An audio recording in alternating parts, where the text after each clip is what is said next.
One day, a Cupid named Guri suddenly showed up at Seiji's house. She told him that if he didn't kiss someone soon, he would die. Seiji was bewildered by this stranger who had barged into his home and made such a bizarre statement. He immediately told her to leave, insisting that he didn't meet a Shinigami. Then he quickly shut the door. He wondered if that was some kind of door-to-door religious preaching or perhaps a new type of scam. However, Guri suddenly phased through the door and told Seiji that he should have listened to her until she finished speaking. Seeing this, Seiji screamed in terror. Guri then showed him a book called The Kiss Note and asked him to take a look inside.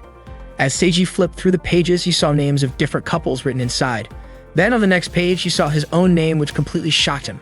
Guri explained that the names written in the Kiss Note had to kiss someone within 24 hours, otherwise she would die. Seiji tried to kick Guri out of his house again, but she desperately begged him not to ignore her, explaining that if he didn't kiss someone, she would die. She started crying and asking Seiji if he didn't feel guilty for letting a helpless girl like her die just like that. Seiji, however, ignored her and tried to shut the door again, but Guri banged on it, calling him a murderer of love. Fearing that his neighbors might report him to the police, Seiji reluctantly allowed Guri inside and asked what exactly she wanted from him. Guri explained that she needed a kiss from Seiji, which was why she had come to him. At first, Seiji suspected that she was trying to preach about religion or something similar, but it turned out that Guri was just a pervert asking for a kiss. Seiji found it amusing that the theory about girls' sexual desires increasing at a certain age might actually be true. He was surprised by how easily Guri talked about such things, especially since he himself had never kissed anyone before. Seiji then asked if Guri planned to blackmail him after the kiss. She assured him that she wouldn't do that, but she did say that it might be the beginning of the best time in Seiji's life, and that he would ultimately save her with his love. Seiji was completely taken aback by how much Guri seemed to want this to happen. She eagerly encouraged him to start the kiss. For a moment, Seiji thought she was kind of cute, and as a man, he figured he shouldn't pass up this opportunity. They kissed for a few seconds. Afterwards, Seiji asked if Guri was satisfied. However, Guri felt that Seiji had misunderstood something. She then demonstrated the power of the Kiss Note. She wrote down the name of the Prime Minister and the name of the Council President, putting an X between them. Then she turned on the TV. To Seiji's surprise, the broadcast showed the Prime Minister and the Council President kissing. Guri explained that anyone whose names were paired together in the book would end up kissing within 24 hours. Seiji was impressed by the book's power, but he was also confused as to why Guri had chosen to pair two men together. It turned out that she had a habit of making same-sex couples. Guri further explained that the book would have no effect if only one name was written. At that moment, only Seiji's name had been in the book, so nothing had happened to him. For Guri, what had happened between them was just a casual act of affection. Seiji, realizing he had misunderstood the situation, apologized for kissing her. Guri then admitted that she had originally wanted to see a BL, boys love, moment between two voice actors. However, when she attempted to write their names in kanji, she made a mistake and ended up writing Seiji's name instead. Seiji was furious upon realizing that everything was Guri's fault. As an apology, Guri offered to pair him with his ideal man. Seiji was completely confused as to why it had to be a man. Guri also informed him that if one of the names in the book remained without a partner, that person would remain single for life and she would die as a result. That day, Seiji invited Guri to his high school. He asked Guri not to stand out, but she had already activated her opportunistic setting, making her invisible to ordinary people. They began searching for their target. Seiji's gaze fell upon a girl named Akane, who was exercising. He wasn't sure if Akane would be willing to kiss him. Akane called out to Seiji, noting that he had already left earlier. Seiji claimed he had forgotten something. He was delighted to look at the beautiful Akane. Suddenly, Guri mischievously pulled down Akane's pants, confident that Akane wouldn't see her. Seiji was shocked by Guri's actions, but Akane asked Seiji who the cosplaying girl was. Guri was surprised that Akane could see her. Seiji insisted he had nothing to do with the girl. Guri, however, mentioned that Seiji had already kissed her. Akane was startled to hear they had kissed. Seiji clarified that it was an accident. Unexpectedly, Akane declared she would execute Seiji for cheating on her. Seiji was puzzled, as he didn't recall dating Akane. Akane acknowledged they weren't dating at that moment, but suggested things could change in the future, and wouldn't forgive him even if it happened then. Akane threatened Seiji with 2 knives for daring to flirt in front of her. She attacked Seiji with the knives. Fortunately, Guri pushed Seiji away, causing the knife to hit Guri's head. Akane was puzzled why Guri didn't die from the knife wound. Guri asked if Seiji was okay, but Seiji was more concerned about Guri. Akane attacked them again, unable to bear watching them flirt in front of her. Seiji quickly pulled Guri away from Akane. He was surprised by Akane's rough behavior. Guri remarked that Akane seemed perfect for Seiji since they liked each other. Seiji commented that perhaps all guys think the same, that it would be delightful to kiss a girl as beautiful as Akane. But he didn't expect it to turn out like this. Guri reminded him that if he didn't kiss her soon, he would remain a virgin forever. Guri suggested writing another girl's name but worried that Akane would mercilessly kill that girl. Seiji contemplated finding a way to prevent anyone from being killed. He proposed writing Guri's name instead, considering they had already kissed once and that everything happened because of Guri's mistake. Seiji asked if that was acceptable. Before Guri could answer, a knife thrown by Akane from the school rooftop suddenly stabbed her back. Akane immediately jumped down to approach them. Seiji didn't understand why Akane was acting this way, as she had never behaved like this before. Akane explained that she was acting this way because Seiji liked her. She realized it from Seiji's intense gaze, which made her happy, so she waited for Seiji to confess his feelings to her. Akane cried, saying she didn't know since when Seiji had been with another girl, and it made her feel unfair. Seiji said he should have expressed his feelings even though he didn't know if they would be reciprocated. Seiji thought Akane was touched, but she was angry because Seiji had kissed Guri and decided to execute him. Akane stated she would cut Guri into pieces first so she couldn't survive like before. Akane prepared to swing her knife while Seiji tried to wake Guri, but she didn't move at all. Seiji hugged her to protect her from Akane's attack. Akane and Seiji accidentally kissed because Guri moved. Guri remarked that Seiji was too kind and asked why he tried to protect her. Akane just realized that she and Seiji had kissed earlier. Guri said that even though it happened briefly, Seiji and Akane had feelings for each other. Guri congratulated them because they were now destined as a couple, and according to the myth, couples who are brought together by the kiss note are bound to get married. Guri was also curious why Seiji kept calling her Shinigami. She quickly changed her appearance and revealed that she was actually an angel, more specifically, a Cupid. Guri then asked Seiji to stop calling her Shinigami and instead call her Guri. Akane then asked if Guri had come to unite her with Seiji. Guri admitted it and explained that with the power of the kiss note, Akane and Seiji's future was now eternally connected. Shortly after, Guri suddenly kissed Seiji, shocking Akane. It turned out that Guri had also written her own name alongside Seiji's in the kiss note. The next morning, Guri woke Seiji up with a kiss. Seiji was startled and realized that everything that happened yesterday was not a dream. Guri admitted that she was touched when Seiji tried to protect her.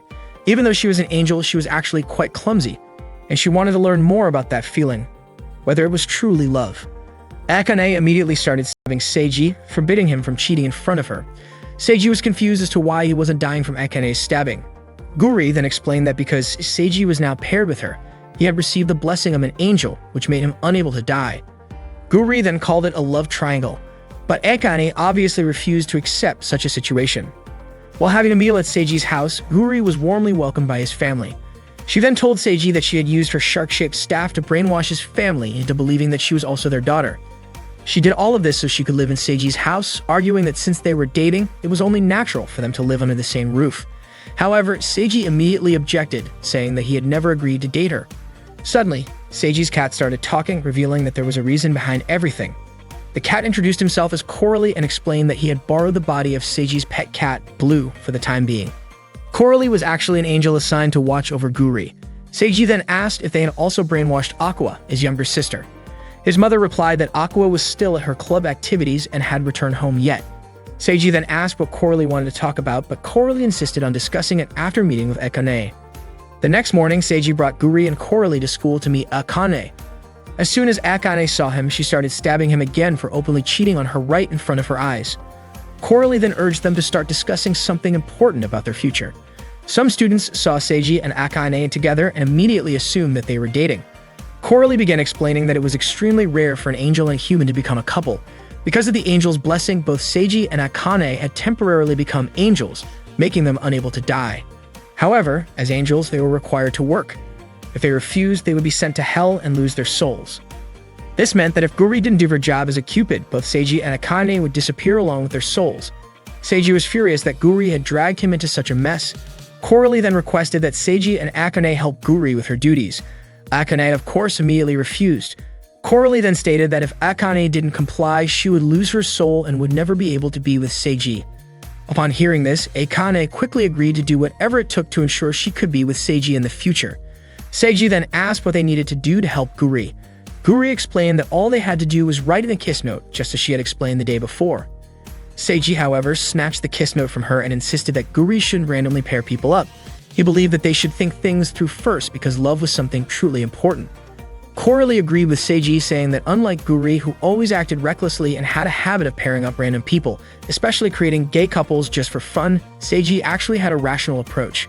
Because of this, Coralie decided to entrust Seiji with the responsibility of helping Guri. It was time for Coralie to return to heaven. Before leaving, he told Seiji that aside from assisting Guri, he could still live his life as usual. Seiji and Guri were chatting together while Seiji was trying to avoid Akane because the atmosphere in the classroom had become terrifying.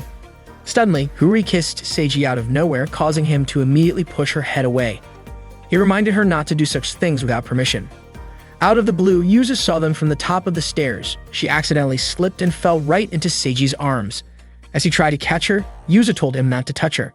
She believed Seiji was deceiving girls by pretending to be kind. She also accused him of cheating with another girl, despite already being in a relationship with Akane. Without hesitation, Yuzu grabbed the book and left. Seiji told Guri to take it back, but Guri couldn't move because she was too full. Seiji followed Yuzu to the rooftop, asking her to return the book because it was extremely important. He suspected that Yuzu had written something in it and began panicking, questioning what she had written. Yuzu warned him not to come any closer. Suddenly, the floor beneath Yuzu split apart and she started to fall. Fortunately, Seiji managed to save her, causing Yuzu to land on top of him. It turned out that Akane was the one responsible. She was furious and accused Seiji of cheating on her. In the midst of all the chaos, Guri played background music that matched the scene of the villain's appearance. Yuzu quickly got up and ran, but Akane immediately leaped off the rooftop in pursuit. Seiji, concerned that Akane might actually kill Yuzu, urged Guri to chase after them. As Akane lunged forward to stab Yuzu, her knife mysteriously broke in half, allowing Yuzu to escape. Akane was confused. Something seemed to be protecting Yuzu. Yuzu attempted to write her name in the book, but the writing kept disappearing. Guri then explained that only angels could write in it, meaning ordinary humans couldn't do so. She then asked what kind of protection Yuzu had that allowed her to withstand Akane's attack. Seiji reminded Guri to ask about the kiss note first, suspecting that Yuzu knew something about it. Yuzu had heard that the kiss note could make impossible love become reality. Yuzu fell silent when Guri asked if she had someone she wanted as a partner. Akane was shocked to learn that Yuzu had set her sights on Seiji. Furious, she leaped forward, ready to stab Yuzu, but Seiji shouted at Akane to stop. Akane froze in place, stunned. This was the first time Seiji had called her by her real name. Overjoyed, she immediately ran to him. Yuzu, however, claimed that Akane's feelings were fake and the result of manipulation from the kiss note. She accused Seiji of using the book to make Akane reciprocate his one-sided love. Yuzu then revealed that she loved Akane. Even though she knew her feelings were forbidden, she believed she was the one who should be dating Akane. Guri became ecstatic upon discovering the same gender love. Seiji had to accept that he wasn't the one Yuzu was interested in. He also admitted that Akane was truly incredible, considering how she could receive a direct love confession. Unexpectedly, Akane rejected Yuzu, revealing that they were actually sisters. Despite having different family names, they were still related by blood. Guri became even more excited, realizing this was a forbidden love involving both lesbianism and incest. Yuzu pleaded with Akane, calling her big sister, but Akane forbade her from using that term. Yuzu then asked if Akane was rejecting her because they were both women and also siblings. She insisted that Akane's love for Seiji was fake, a result of the kiss note's manipulation. Akane, however, declared that she loved Seiji regardless of the kiss note. Heartbroken, Yuzu questioned what would happen to her own feelings. Suddenly, Guri announced that she had written Yuzu's name in the kiss note. That meant Yuzu was now part of the couple. As an angel, Guri couldn't ignore a girl in love right in front of her. Upon hearing this, both Seiji and Akane scolded Guri. Yuzu then asked if this meant she could now date Akane. Seiji and Akane explained that all of them were now part of the same couple. Guri urged Yuzu to hurry up and kiss Akane. If she didn't want to, she could randomly choose someone among the three of them. Yuzu couldn't believe she finally had a chance to kiss Akane. Overjoyed, she ran toward her, aiming for a kiss. However, she tripped on a rock and accidentally ended up kissing Seiji instead. Witnessing this, Akane immediately prepared both of her knives. That morning, Yuzu's car was parked near Akane's house. She was targeting the trash disposed of by Akane's family. As soon as the trash was taken out, Yosef hurriedly ran to retrieve it. She was so delighted and told her driver, Teru, that she had succeeded again today. Teru suggested that Yuzu should stop rummaging through Akane's family trash every morning. Yuzu was ecstatic while holding a used tissue that Akane had used and sniffed it. The scent of Akane's favorite rose perfume still lingered on the tissue. To her, that tissue didn't belong in the trash, but rather in treasure box. It was time to go to school, but Yuzu hadn't seen Akane leave her house yet. Suddenly, Guri appeared inside Yuzu's car, holding a doll that resembled Akane. Yuzu asked why Guri was suddenly in her car. Guri approached her because she thought Yuzu seemed interesting. At home, Seiji asked his younger sister, Aqua, if she had met Guri yet. Aqua asked who Guri was and didn't understand what Seiji was talking about. Seiji touched Aqua's shoulder and requested that Aqua listen to him occasionally. However, Aqua instead slammed Seiji and threw him out of the house. Unexpectedly, Akane witnessed all of this and immediately brandished a knife toward Aqua. The knife nearly struck Aqua, but fortunately, Seiji quickly explained that Aqua was his younger sister. Akane apologized as she had mistaken Aqua for a girl trying to seduce Seiji. Akane then acted friendly and introduced herself as Seiji's future wife, but Aqua remained indifferent and walked away. That day in the student infirmary, Guri and Yuzu acted as love health officers, assisting students who wanted to consult about love. The first patient was Rintaro, who said he liked a girl named Hanaka. After hearing this, Guri suggested that Rintaro go directly to where Hanaka was. Rintaro was overjoyed and immediately went to find Hanaka. The love consultation practice conducted by Guri and Yuzu became the talk among students because those who came managed to find love after just one consultation. Seiji and Akane entered the student infirmary and asked what Guri was doing. Yuzu welcomed Akane and said that her goal aligned with Guri's. Yuzu explained that they used the extraordinary power of the Kiss Notebook. For example, they paired the person stalking Akane with a police officer, so Yuzu was helping the teachers by acting as a Cupid. Guri added that they only paired couples who had already fallen in love. However, to Seiji, it seemed like they were forcing people to fall in love. Guri was puzzled as Seiji, being her boyfriend, should be helping her duties as a Cupid, but he hadn't done anything yet. Seiji then said that he would also look for potential couples with Akane, and he confiscated the Kiss Notebook. Yuzu was puzzled by Seiji's behavior and even more puzzled as to why Akane likes such a cruel guy. Yuzu asked if Seiji had dragged Guri into this mess, but Guri admitted that she had asked to pair with Seiji.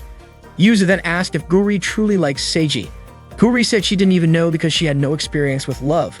However, there was something about Seiji that caught her attention. According to Guri, Seiji was interesting and fun, and that's what made her love him. Yuzu asked why Guri became a Cupid. Guri said she had a lot of knowledge about it because she learned from manga, anime, and internet forums. According to Yuzu, love isn't something that should be understood but rather felt in the heart. Meanwhile, Seiji told Akane that he didn't expect Yuzu to misuse the Kiss Notebook as well. Akane felt happy when Seiji invited her. As they were walking together, Seiji accidentally bumped into Mary. He immediately apologized, but Mary said she was the one who was a bit lost in thought. It was unusual for Mary to daydream, so Akane suspected that Mary might be in love.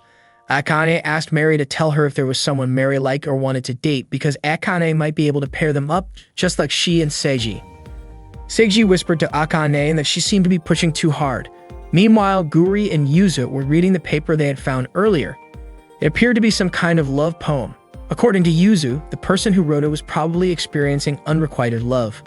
Guri then suggested that they find this person and make their love come true. Yuzu was more than happy to help, and they really started working like Cupids. Suddenly, a man named Nagito entered the student infirmary and asked if a piece of paper had fallen in that room. Mr. Nagito quickly snatched the paper from Yuzu's hands. Yuzu then asked if he was the one who had written it. He then asked if Yuzu and Guri had read it, and Guri even stated that she and Yuzu had analyzed its content. Mr. Nagito felt embarrassed and said that a man writing something like that was disgusting. However, Yuzu thought it was a beautiful poem that resonated deeply in her heart. Guri then asked who the person Mr. Nagito was in love with was. Before he could answer, Seiji suddenly arrived and asked what kind of trouble Guri was causing this time, assuming that she was once again creating a mess. Guri and Yuzu said they had found a perfect match candidate. Seiji told Mr. Nagito that Mary was bringing the boxes into his room. Seeing Mary right in front of him, Mr. Nagito's face turned red. He looked so nervous that he ended up falling. Mary then told him to be firm and to stand up properly. She also instructed him to fix his messy appearance since, as a teacher, he should set a good example for his students. After Mary helped him tidy up, Mr. Nagito suddenly fell again. Yuzu immediately suspected that the person he was in love with was Mary. Seiji also guessed that the person Mary wanted to date was Mr. Nagito. They held a discussion about the situation, and Seiji concluded that Mr. Nagito was in love with Mary, but Mary did not want to date him, especially since they were a teacher and a student, making it an impossible situation. However, Guri argued that if a male-male couple was acceptable, then so was a teacher-student relationship. Yuzu and Guri agreed to pair them up, but Seiji believed it would be a huge bother for Mary. Akane, on the other hand, was unsure because if Mary truly did not like Mr. Nagito, she would reject him outright. Guri suggested that they observe Mr. Nagito and Mary's feelings for a while before deciding whether they should push for the relationship. Yuzu was excited about making Mr. Nagito and Mary's love come true. Seiji reminded them that their job was not to make their love happen, but to confirm their feelings. At that moment, Yuzu and Guri brought Mr. Nagito to the audiovisual room and urged him to shout his feelings across the entire school. They wanted him to confess his love for Mary using the microphone. Overwhelmed, Mr. Nagito ran away because he could not do it. Seiji then went to see Mary and ask about Mr. Nagito. He knew it was none of his business, but things would only get more complicated if left alone. Mary teased him, saying that she suspected he had dumped Akane and was now confessing to her instead. However, she was only joking because she knew Akane would kill him if that were the case. At that moment, Mr. Nagito saw Seiji talking to Mary. Seiji explained that Yuzu and Guri were trying to figure out Mr. Nagito's feelings, but to stop them, he needed to confirm Mary's feelings and see whether she would accept or reject him. Mary firmly stated that it was impossible because love stories between teachers and students only happened in TV dramas, whereas her motto was to always act wisely. Hearing this, Seiji suggested that she reject him outright. Mary replied that she could not ignore him because his clumsiness reminded her of her younger brother. Seiji then concluded that Mary's feelings for Mr. Nagito were more like those of a mother toward her child. Mr. Nagito, who had been listening the whole time, clearly heard her statement. Previously, Mary accidentally read something written by Mr. Nagito and asked him if writing poems and lyrics was his hobby. Embarrassed, Mr. Nagito asked her to return the paper because he was about to throw it away. Mary thought it would be a waste to discard it since Mr. Nagito had put so much effort into writing it. She praised him for his incredible ability to create such beautiful sentences.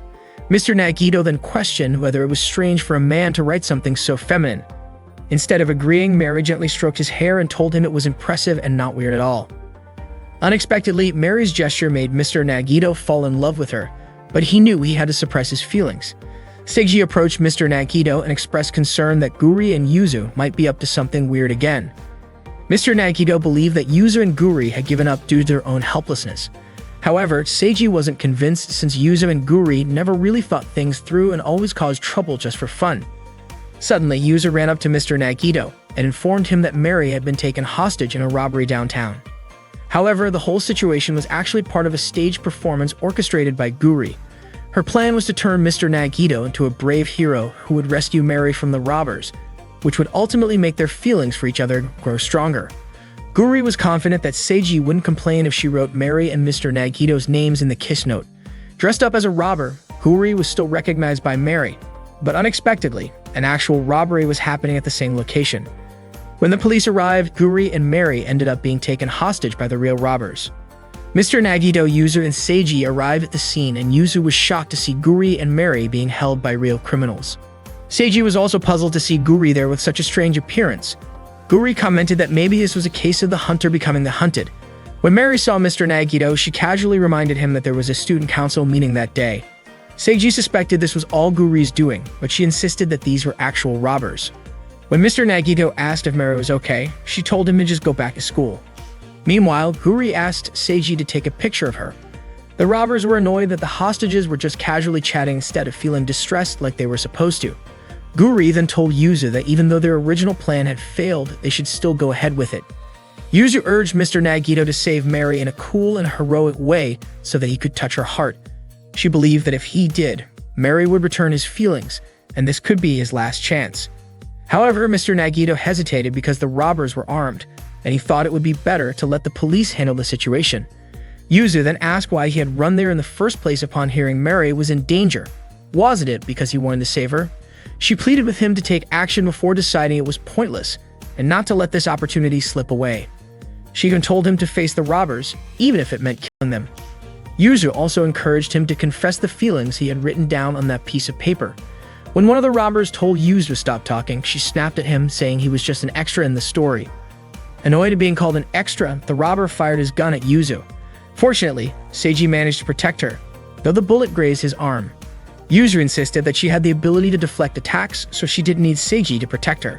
However, Seiji argued that he wasn't going to die and there was no way he would let a girl get hurt. He admitted that it was a strange situation to confess love, but Yuzu had a point. Because of that, he believed Mr. Nagito needed to step up and save Mary. Mary scolded the robber, which made him threaten to shoot her. Mr. Nagito shouted at the robber to let Mary go. Although Mr. Nagito was scared, he was even more afraid that the robber would hurt Mary. His words touched Mary, and she tried to break free from the robber. Mr. Nagito then struck the robber, but his punch was so weak that he felt extremely guilty for resorting to violence. Just as the robber was about to shoot Mr. Nagito, Akane suddenly rushed towards Seiji. Upon seeing that Seiji had been shot by the robber, she immediately kicked both robbers and stomped on their heads. She also managed to knock away the gun that the robber was trying to grab. Akane whispered to the robber that she was the only one allowed to hurt Seiji. Everyone who witnessed the scene felt chills run down their spines. Mr. Nagito then told Mary that although they were teacher and student, one day that status would disappear. What he wanted to say was that he no longer wanted to run away from his feelings. He admitted it might sound selfish, but when the time came, he hoped Mary would give him the chance to express his feelings. Mary responded that this was her intention from the start. She was certain that Mr. Nagito would confess his love once they were no longer teacher and student. However, Mary noted that Mr. Nagito often acted based on emotions, which worried her. She also said that when the time came, she wanted to hear a heartfelt poem from him, and she would wait for it. Seiji and the others were shocked to learn that Mary also had feelings for Mr. Nagito. Mary then reminded Seiji that he should probably stop Akane from torturing the two robbers.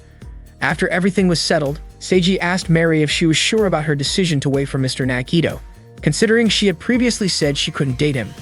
Mary explained that her plan was to graduate from college and secure a high-paying job since a teacher's salary was low. She also clarified that she never said she didn't love Mr. Nagito. That's why she intended to win his heart gradually. Yuzu then asked Mary why she didn't write her name in the kiss note to make her love come true. Mary admitted that it was a good idea, but sometimes the process was more enjoyable than instantly making it happen. However, she was also surprised that she could hear Mr. Nagito's true feelings. To Seiji, Mary seemed like a little devil who was a master of strategy. Guri and the others knew about Mary and Mr. Nagito's feelings for each other, yet they didn't write them in the kiss note. Yuzu thanked Seiji for protecting her, but that didn't mean she accepted him as Akane's partner. Meanwhile, Akane came running towards Seiji as she was being chased by reporters who wanted to interview her. From a distance, Aqua saw her older brother surrounded by reporters and called him an idiot. When Aqua was a child, she cried in fear because she couldn't climb down from a tree. At that moment, Seiji came and told her to jump while he would catch her from below. That scene appeared in Aqua's dream last night. In the morning, her alarm clock rang and woke her up. Aqua immediately went to the bathroom to brush her teeth, but she was suddenly startled by Guri, who was completely naked after taking a morning shower. Aqua was understandably confused to see Guri in her house. Guri quickly assumed that the girl in front of her was Seiji's younger sister. She greeted Aqua and introduced herself as Seiji's girlfriend. Suddenly, Seiji entered the bathroom and asked if Aqua had heard Guri's voice. He was shocked to see Guri standing there naked. Guri explained that a divine light was covering her, so people wouldn't actually see anything on her body. Aqua asked Guri if she didn't mind considering that Seiji had another girlfriend. Guri asked if she was referring to Akane and even told Aqua that besides Akane, Seiji had yet another girlfriend. Seiji tried to explain, but Aqua was already annoyed and immediately brushed soap into Seiji's eyes before leaving. Guri then asked Seiji if Aqua hated him. Seiji was also confused because when they were kids, Aqua was cute and always clung to him. Not long after, Guri suddenly disappeared. At school, Seiji was still thinking about Guri. He was worried that she might do something to Aqua. Akane approached him and noticed that he seemed to be thinking about Guri, but Seiji denied it. That afternoon, Akane brought him a homemade lunch and invited him to eat together. Seiji was delighted to see the variety of food Akane had prepared. She was doing her best to be his future wife. When Seiji took a bite, he praised how delicious it was, which made Akane happy. Not long after, she asked what was going on with Guri.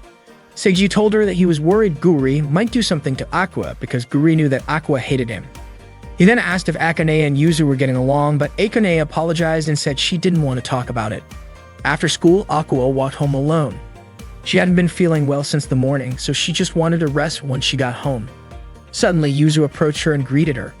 Apparently, Guri had told Yuzu about Aqua, and it made her laugh.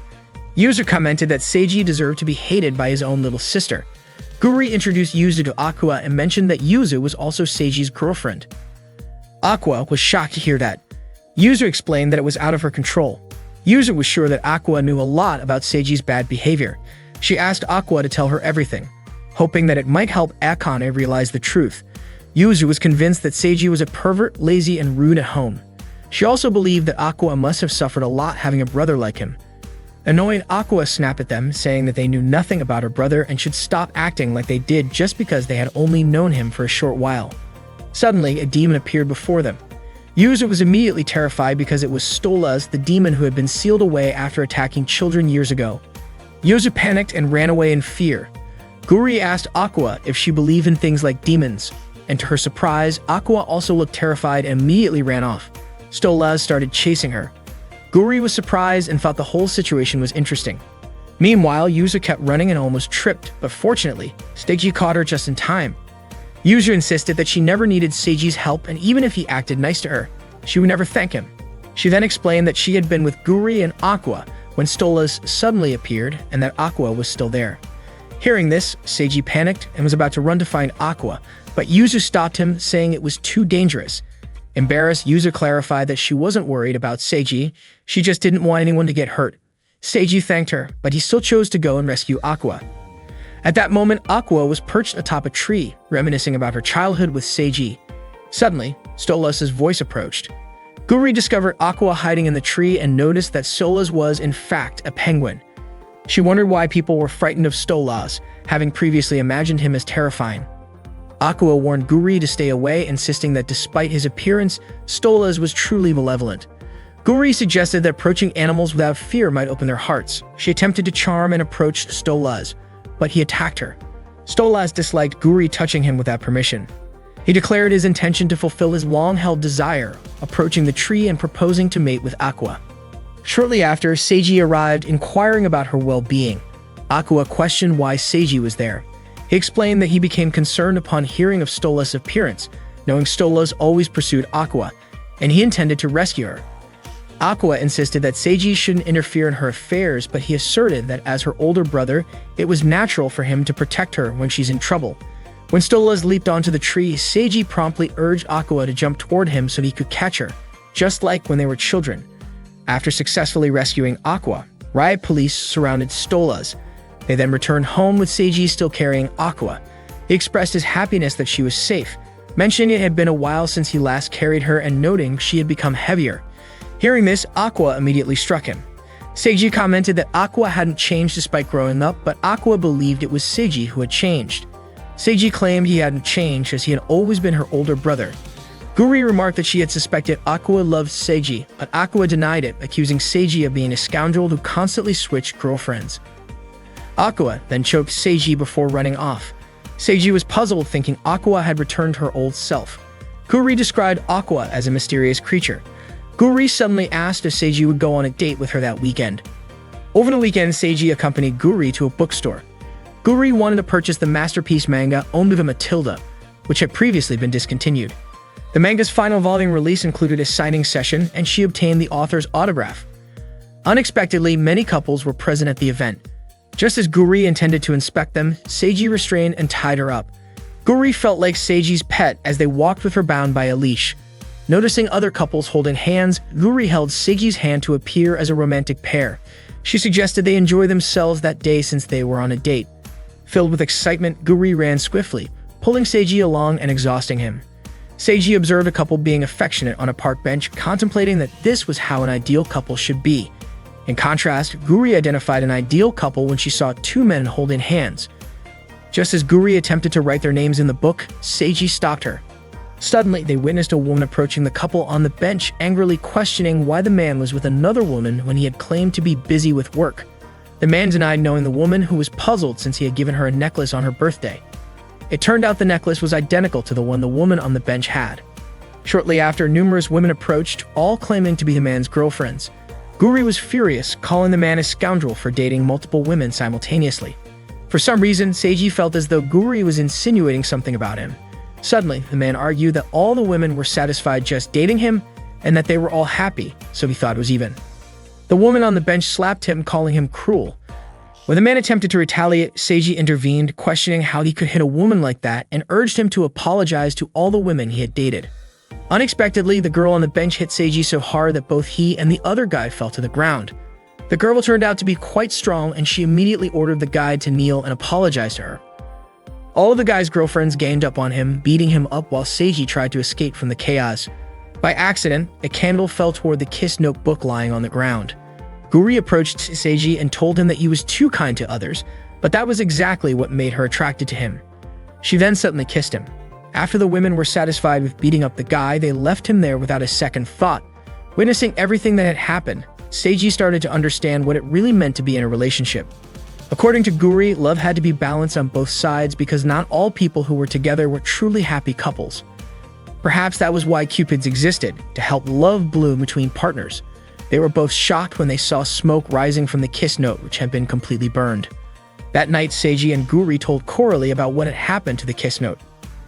Coralie had no idea what would happen after the book was burned and was even surprised that an angel had lost her working tool. Seiji then wondered if all the couples written in the book had been annulled.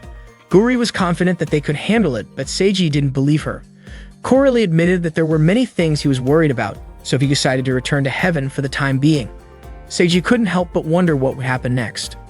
The next morning, Seiji saw Akane doing her usual morning training. Normally, whenever Akane saw Seiji, she would immediately start chasing after him. But that morning, she did nothing. In class, Seiji began to suspect that this might have something to do with the kiss note being burned. When Akane entered the classroom, Seiji tried to greet her, but she ignored him completely. Suddenly, Guri arrived wearing a school uniform, which left Seiji puzzled. Guri told him that she had always wanted to be a student. Seiji informed Guri that there seemed to be a serious problem. That morning, Guri joined him in class. After school, she walked home with Seiji and mentioned how much she enjoyed studying in class. However, Seiji pointed out that all she did was sleep during the lesson. Out of nowhere, Yuzu blocked their way, saying that she had already heard about Akane ignoring Seiji. She was absolutely thrilled about it, especially since the rumor had spread all over the school. Yuzu was curious about what Seiji had done to make Akane hate him. Seiji suspected that it had something to do with the kiss note burning, which likely annulled all the relationships written in it. Upon hearing this, Yuzu was furious because that meant her relationship with Akane had been erased. Guri tried to reassure her that everything would be fine, but Seiji didn't believe her. He also declared that Guri was no longer his girlfriend. Suddenly, a girl named Taira appeared and greeted Guri. Guri introduced Taira as another Cupid. She then asked Taira what she was doing there. Taira had already heard that Guri had lost her angelic tool. She also claimed that all the couples would be fine and insisted that nothing would change. To prove her point, she took Seiji along to confirm it. They observed a criminal couple and a police officer breaking up, but then the officer chased after the criminal and kissed him right away. That day, they checked on all the couples Guri had written in the kiss note, most of whom were male-male pairs. Surprisingly, all the relationships seemed to be doing just fine. Seiji finally realized that the kiss note burning had no effect at all. Taira explained that the kiss note indeed forced people to become a couple, but its function was merely to create opportunities. Even if its effects disappeared, the love that had already formed wouldn't just break apart so easily. Seiji was surprised by how simple it all turned out to be. Taira asked Seiji to believe in the power of love. She explained that when Guri lost her kiss note, she could no longer do her job, so Taira gave her one of her own gadgets. It turned out that Taira had decided to quit being a Cupid because she was about to start a new chapter in her life as a housewife. She then revealed that she was pregnant and encouraged Guri not to hesitate in using her gadget. Seiji then asked if Taira was really quitting her job, and she confirmed, saying that being a housewife and raising a child was a wonderful job. At that moment, the issue with the couples and the burned book had been resolved. Guri pointed out that since Seiji and Yuzu were no longer paired, they no longer received the blessings of an angel. This meant that if Seiji were killed, he would actually die. Suddenly, Akane threw a knife at Guri. She was furious and demanded to know why Seiji hadn't come to her, even though she had been waiting for him. Seiji, terrified, reminded her that if she stabbed him, he would die. However, instead of stabbing him, Akane kissed him. She then burst into tears, asking why Seiji hadn't chased after her. Seiji, confused, told her that her behavior was strange. It turned out that Akane had been acting this way on purpose. She explained that she had read an article in a magazine about how to attract a distant partner, so she had done her best to act cold, as the article suggested. After that, Akane repeatedly stabbed Seiji, but he didn't die. To everyone's surprise, Guri had rewritten Seiji's name in the kiss note, pairing him with Akane, Yuzu, and herself once again. Realizing this, Yuzu asked if she needed to kiss Akane again. However, Guri pointed out that Akane had already kissed Seiji, so the only thing left was for Guri to kiss Yuzu. With that, everything returned to the way it was before. Since she was little, Yuzu had been told by her mother, Ameisha, that Akane was cruel, rough, and hurt others without thinking twice. She even called Akane a demon. Amisha also forbade her from speaking to Akane. Deep down, Yuzu never really believed what her mother said. One day, while running with her doll in hand, she suddenly tripped and the doll fell to the ground. Akane approached her and called her clumsy. Seeing the fallen doll, Akane picked it up. Yuzu immediately asked Akane to give it back, explaining that it was a precious gift from her mother. However, instead of returning it, Akane threw the doll into a pond. That morning, Seiji and Guri saw Yuzu heading to another school. Out of nowhere, Guri suddenly sneaked into that school. When Seiji tried to follow her, he was chased away by the school guard. Yuzu was seen waiting for someone and was surprised to find Guri at her school. She asked Guri why she was there, and Guri responded with the same question. Suddenly, Kido arrived and called out to Yuzu. Yuzu then asked why Kido was late. Kido apologized, saying that the other students were slacking off, which made her late. It turned out that Kido was Yuzu's replacement at that school. After that, Teru escorted Yuzu to her other school. According to Teru, doing this every day wasn't good for his heart. Yuzu told him not to complain, as she had to go to Akane's school every day to watch over her. Guri praised her and asked if she did it out of love for Akane. Yuzu admitted it. She then started spying on Akane while she was changing into her gym clothes. Guri called Yuzu dangerous, but also wanted to take a picture of Akane changing. Unfortunately, the camera shutter sound was heard by Akane's classmates. When they checked, Guri and Yuzu had already left. Yuzu scolded Guri, saying that because of her, she could no longer use that hiding spot to spy on Akane. Guri said she just wanted to capture a perverted moment like that. Yuzu then asked Guri to send her the photo. Guri even wanted to send the picture to Seiji as well. Guri mentioned that the app on her phone was really interesting. One fun feature was the compatibility barometer, which showed how well two people matched. It was more like a fortune-telling compatibility test. Guri decided to test it on a random male and female student. By simply taking their photos, they could immediately see the results. The male student got a B, while the female student got an E. Guri explained that a B was an average score, while an E was considered lower than an insect. Yuzu then asked if Guri could check the compatibility between her and Akane. Their score turned out to be a C. Guri explained that a C meant who cares.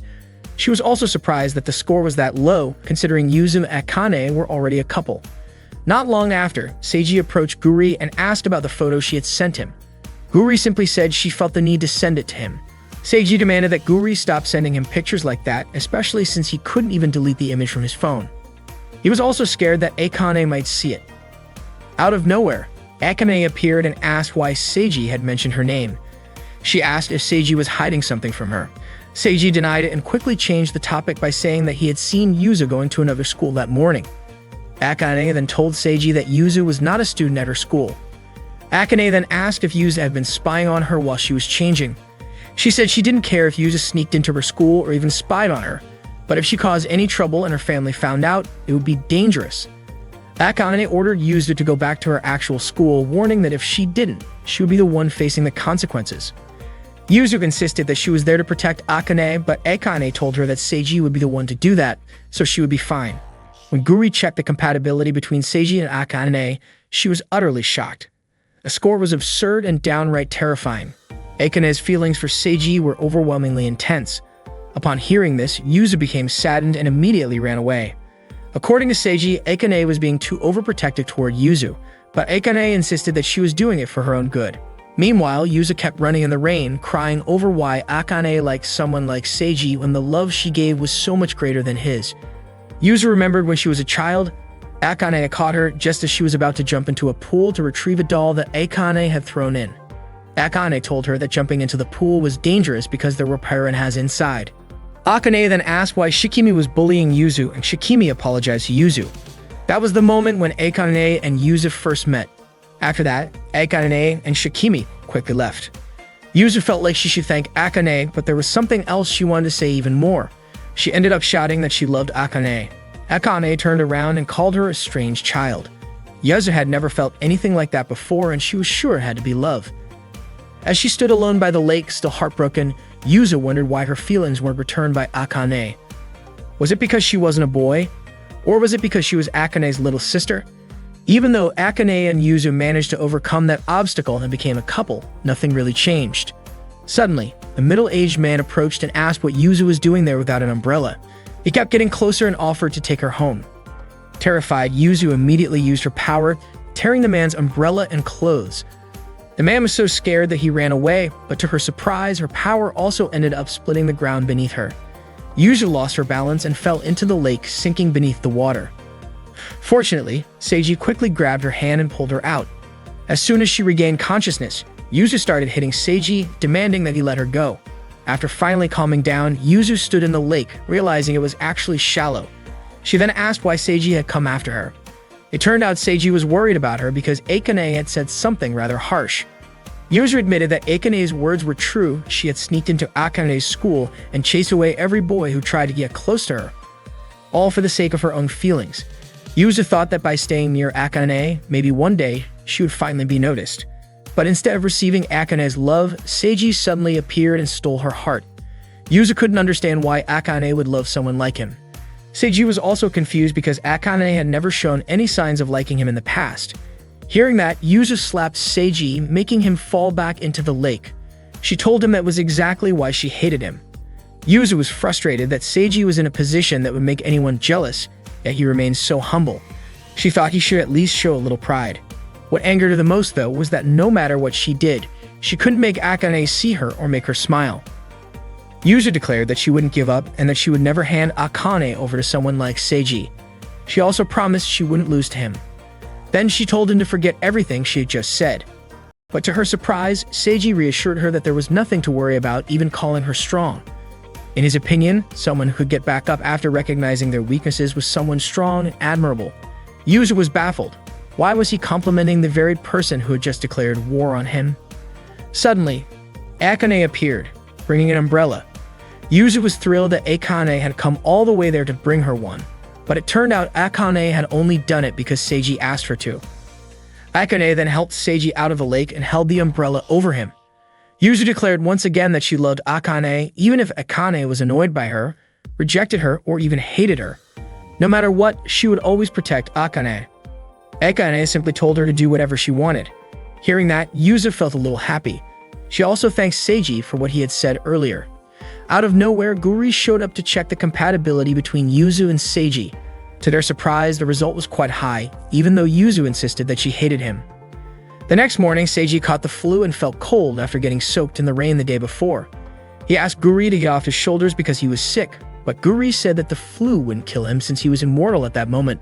Seiji mentioned that they needed to find the next potential couple because he didn't want to make Coralie angry. Suddenly, a girl named Shikimi approached them and asked if they were experts in matchmaking. She had heard that Seiji and Guri were offering love consultation services in the student infirmary. Shikimi then asked them to listen to her request. The three of them went to the library for the consultation. Shikimi explained that there was someone she liked and she couldn't get them out of her mind. She was certain that Guri and Seiji could help her turn that person into her partner. Guri assured her that as long as there were no major mistakes, Shikimi could be with that person and was even guaranteed to marry them. She also revealed that she was an angel. Guri explained that if Shikimi entered her name and the name of the person she liked into Guri's phone, it would become a couple. Unfortunately, Shikimi didn't know the person's name, but she hadn't been able to forget them since the first time she saw them. Guri understood the feeling and got excited about pairing Shikimi with her crush. When Guri was about to contact Yuzu and Akane, Shikimi said she felt embarrassed talking about it since it was her first time experiencing such emotions, so she wanted to keep it a secret. Seiji then said that he and Guri would look for the person in question and would contact Yuzu and Akane if necessary. Before leaving, Seiji invited Shikimi to meet again after school. Shikimi handed Guri a manga that had fallen, and it turned out that they both liked the same author. Guri was thrilled and asked Shikimi to be her friend, promising to make her love story come true. During class, Seiji sneezed several times. Akane, worried, checked his forehead and noticed he was running a fever. She suggested that he go to the student infirmary, but Seiji insisted that he was fine. After school, Seiji met up with Shikimi, but Guri had not arrived yet. Since they didn't have much time, they decided to go ahead and visit the last place where Shikimi had seen the person she liked. As they walked, Shikimi asked if Seiji was really dating Akane, Guri, and Yuzu. Seiji admitted that it was true, but insisted that it was completely out of his control. He explained that his 3 girlfriends constantly caused problems, got mad at him, and even stabbed him, which had become part of his daily life. Hearing this, Shikimi asked if he was okay. Seiji replied that even if he was badly injured, he wouldn't die. He speculated that it was because being with Guri had made them immortal. Seiji suddenly realized that he shouldn't have said that. Shikimi smiled, unsure if it was a good or bad thing, but she found it quite interesting. Seiji appreciated how Shikimi listened to him without mocking him and genuinely seemed to understand his feelings. To him, she truly seemed like a good person. Meanwhile, Guri arrived at their meeting spot but didn't see anyone. She recalled that Shikimi had asked her to bring her recommended BL books. When Guri reached for her phone to call, she realized it was missing. Shikimi led Seiji to a secluded area. Seiji started doubting whether anyone was really there, even wondering if the person Shikimi liked was a ghost. Gathering his courage, he asked what the person she liked was like. Shikimi described them as being about Seiji's height, having the same hair as Seiji, and having an average-looking face.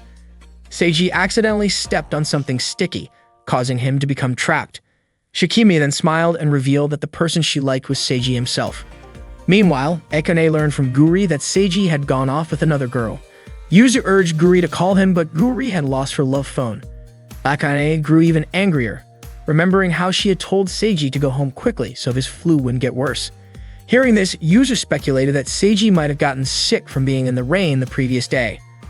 Akane suspected that the girl had intentionally taken Seiji away so she could take care of him herself. Enraged, she immediately ran off to destroy that girl. Seiji, feeling trapped, couldn't understand why Shikimi was doing this to him. Shikimi then removed her clothes, saying that pretending to be a simple, innocent girl was fun, but she felt restricted. She also expressed that she was becoming more interested in Seiji and couldn't resist any longer. Shikimi questioned why a guy like Seiji, who had no potential, could be with Akane.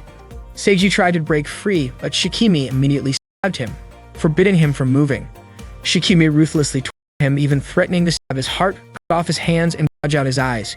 Even though he wouldn't die, Seiji still felt the pain and it would make him suffer. Shikimi asked what she had to do to become like Seiji and the others. Meanwhile, Guri and the others were running to find Seiji's whereabouts.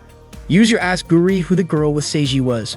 Guri tried to remember and mentioned the name Shikimi. According to Guri, Shikimi was a very nice person and had a lot in common with her. Akane was shocked to hear this.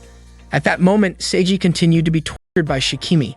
Seiji's painful cries truly aroused Shikimi, and she was about to kiss Seiji. At that moment, Seiji was being held captive by Shikimi in a deserted, empty building. There, Shikimi mercilessly tortured Seiji, deliberately inflicting pleasurable pain as her special service. Shikimi wanted Seiji to tell her what attracted him to Akane. Seiji then asked who Shikimi really was. Suddenly, Akane arrived and broke through the wall, stating that Shikimi was her cousin. Seeing Akane's arrival, Seiji quickly clarified that there was no misunderstanding between them. Akane immediately swung a knife towards Shikimi. Seeing Akane so enraged, Shikimi became excited, calling her cute. Akane scolded Shikimi for always being interested in others' precious belongings and trying to steal them. Akane repeatedly threw knives at Shikimi, but Shikimi managed to dodge them. Shikimi remarked whether Akane had forgotten that stealing others' possessions was her job. Shikimi caught one of the knives Akane threw at her, expressing surprise at the number of knives Akane had and suspecting Akane had a strong fondness for them. Akane threw a small knife that managed to graze Shikimi's palm, telling her to be quiet. Oddly, instead of feeling pain, Shikimi felt pleasure from being wounded by Akane. Shikimi immediately retaliated by ensnaring Akane. Shikimi felt that Akane seemed to be weakening, as usually Akane could easily avoid her snares and injure Shikimi. Shikimi tore Akane's clothes and squeezed her chest, praising Akane's ample bosom. Shikimi expressed a desire to torture Akane, but refrained, not wanting to damage Akane's body. However, upon learning that Akane's body was immortal, Shikimi realized she could torture her as she pleased. Akane called Shikimi perverted, and Shikimi admitted to being extremely so. Shikimi said that Akane looked truly adorable when angry. Shikimi indeed loved stealing others' possessions but preferred destroying those precious things right before their owner's eyes. Yuzu then arrived at the scene, shocked by what she saw. Yuzu pleaded with Shikimi not to be cruel to Akane. Shikimi laughed at the trembling Yuzu, knowing Yuzu was still afraid of her. Just as Shikimi was about to touch her, Yuzu managed to activate her shield. Shikimi noted that Yuzu had become better at controlling her abilities and stronger, while someone she had hoped for had become weaker. Shikimi commented that a weapon princess needing a shield was not cool. Suddenly, Seiji broke free from Shikimi's trap. Shikimi turned to ensnare Seiji again, but Akane forbade it, threatening to kill Shikimi if she harmed Seiji. Seiji wondered why Shikimi and Akane hurt each other when they were cousins. Shikimi asked if Seiji didn't know anything despite dating Akane and Yuzu. Shikimi laughed, intending to tell Seiji something, but Akane forbade it, not wanting Seiji to hate her if he found out looking pitiful. Shikimi was annoyed seeing Akane express herself like an ordinary girl, not like the Akane she knew, calling her disgusting and ugly because, in her opinion, a feminine Akane was not cute at all. Shikimi intended to torture Seiji to make Akane return to her former self. Suddenly, Guri arrived in a strange costume, saying she had won it from a lottery at the shopping area. She asked if they were having a girls' party. Shikimi immediately hugged Guri, but Guri didn't recognize her. Shikimi quickly put on her wig, and Guri then realized who she was. Shikimi claimed to be an expert in disguise. Shikimi apologized to Guri for leaving earlier because she wanted to surprise her two cousins, Akane and Yuzu. Guri then learned about this. Shikimi showed the love phone and was about to ask something. Seiji wanted to tell Guri not to talk to Shikimi, but Shikimi immediately restrained Seiji and covered his mouth. Additionally, she also covered Akane and Yuzu's mouths. Shikimi claimed that she had found the love phone when Guri dropped it, but in reality, she had stolen it. Shikimi asked how to create a couple using the love phone. Guri explained that the phone would not work unless an angel wrote in it. Shikimi then returned the phone to Guri, and Guri asked if Shikimi already knew the identity of the man she liked. Shikimi revealed that she liked Seiji, but she also loved Akane and Yuzu, so she wanted to be part of the couple that Guri had created. Seiji tried to scream, but it was useless because the restraint around his mouth was too tight. He was extremely worried that Shikimi would tell Guri this and that Guri would immediately accept her request. Shikimi pleaded with Guri to add her name to the couple alongside Seiji and the others, but Guri outright refused. According to her, Shikimi did not possess love. Shikimi insisted that she loved Seiji, Akane, and Yuzu. She then asked what love truly was. Guri admitted that she did not fully understand it, but the love that Akane and Yuzu had felt warm, while Shikimi's felt empty. Shikimi turned around and was about to restrain Guri when suddenly her phone rang. She quickly answered it. It was Akane's mother calling to ask about Akane, but Shikimi claimed that she had not seen her. Shikimi informed the others that she had been ordered to return home and that she would join them again next time to steal Seiji and everything belonging to Akane and Yuzu. She then approached Akane and told her that she was Shikimi's favorite toy. After that, she kissed Yuzu and told her to become even stronger. Shikimi then left them all behind. Guri quickly helped free everyone from Shikimi's restraints. Akane approached Seiji to ask if he was okay. Seiji replied that he was feeling a little dizzy. Akane then placed his head on her lap and apologized for involving him. Seiji admitted that it was a little scary, but he was sure Akane had her reasons. Akane thanked Guri for rejecting Shikimi's request. Suddenly, Guri announced that she had to record this moment because it was so rare for Akane to be nice to her. Just as Akane was about to say something, Seiji suddenly stopped moving. Guri immediately checked on him and realized that Seiji was not breathing. At that moment, Seiji's spirit was in heaven. He did not expect to find himself in a foggy place with a soft and shimmering atmosphere. He was also confused as to why there was an angel ring above his head. He wondered if he had actually died. Suddenly, Coralie appeared and told him that he was indeed dead. Seiji was shocked to see Coralie's true form. Coralie quickly transformed into a cat. Seiji asked Coralie what was happening since he had just been with Guri and the others. Wasn't he supposed to be immortal?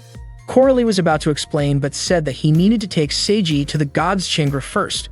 Seiji entered a room that resembled a living room. He was curious about who the god really was. Suddenly, the god fell from the ceiling. Seiji asked if that old man was actually a god. The god immediately hugged Seiji and asked him to call him father. It turned out that the god was Guri's father. Meanwhile, Akane was crying and begging for Seiji to wake up. Yuzu suspected that Seiji's fever had gotten worse and blamed herself. Akane, on the other hand, planned to commit suicide so she could follow Seiji. Suddenly, Guri suggested that they try something. Akane agreed and was willing to do anything to bring Seiji back to life. Guri proposed that they give Seiji a kiss, like the one used to wake up a sleeping princess. Akane immediately kissed Seiji, but even after a while, he did not come back to life. Guri then stated that a living person would definitely die if kissed like that for 15 minutes straight. It was Guri's turn to give him a kiss. At first, Akane refused, but to save Seiji, she eventually allowed it. She turned her back and urged Guri to finish it quickly. However, just as Guri was about to kiss Seiji, Akane suddenly stabbed her in the head. Meanwhile, the god displayed a video of Guri, commenting on how serious her expression was, and then he started kissing the television. Seiji couldn't believe that someone like that was actually a god, let alone Guri's father. Taira arrived, bringing drinks for Seiji and the god. The god requested sake, but Taira scolded him and insisted he drink what she had brought. Coralie then reminded Taira to be more respectful when speaking to the god. Seiji found the place to be incredible, yet he did not feel nervous at all. He then asked if, since the god was Guri's father, Guri also had a mother. Coralie questioned why Seiji would ask that, but Tara answered saying that Guri's mother left because the god was unfaithful. The god, however, argued that he wasn't cheating, he simply loved everyone. Taira explained that there was a reason Seiji was brought there. The god wanted to speak with him directly and therefore had to have him die first. The god then asked Seiji what he would do if he were told that Guri would become the next god. Seiji replied that for the sake of all humanity, that should never happen. The god explained that being a god must be passed down through generations. Before Guri could become a god, there was something important she needed to have. The god wanted Seiji's help in teaching Guri about love, as love was the most crucial element needed to become a god. That was why he employed Guri as a Cupid, but she ended up spending most of her time playing around instead. The god stated that something had changed ever since Guri met Seiji. As her father, he would be happy if Guri had the opportunity to grow, even if it was alongside an ordinary human. At that time, Guri still didn't understand love, but the god asked Seiji to take care of his daughter. Coralie warned the god not to bow before a human, but Tara took a picture of him doing so. Suddenly, a man appeared, calling the god troublesome. He claimed that the god was foolish for expecting his daughter to become a god by learning from a human. Seiji asked who he was, and the man introduced himself as the Demon King. The Demon King then asked if Seiji was Guri's boyfriend, saying that Seiji was nothing special and must be overwhelmed by everything happening. He tried to persuade Seiji to reject the god's request, suggesting that he must want a peaceful life. The god was confident that Seiji wouldn't be swayed by the Demon King's words, claiming that the Demon King was only after Guri. The Demon King admitted that he wanted Guri to fall into hell and switch careers to become a demon, because she was simply too adorable. In his opinion, cunning and captivating girls were extremely popular in hell, and if Guri held power there, the number of new demons would increase significantly. He argued that Guri was better suited to freely doing evil rather than becoming an angel. The god was furious, insisting that Guri shone brightly and that she was an angel. He warned that he would get angry if the Demon King kept talking that way. A fight then broke out between the god and the Demon King. Seiji suddenly voiced his opinion, saying that he felt Guri wouldn't want to do either of those things because she would likely get bored after just one day. According to him, Guri's life priority was always doing whatever she wanted, and she was not the type to listen to others. He then apologized for his rude remark, but the god admitted that Seiji was right. He had even forgotten that Guri had such a free-spirited nature.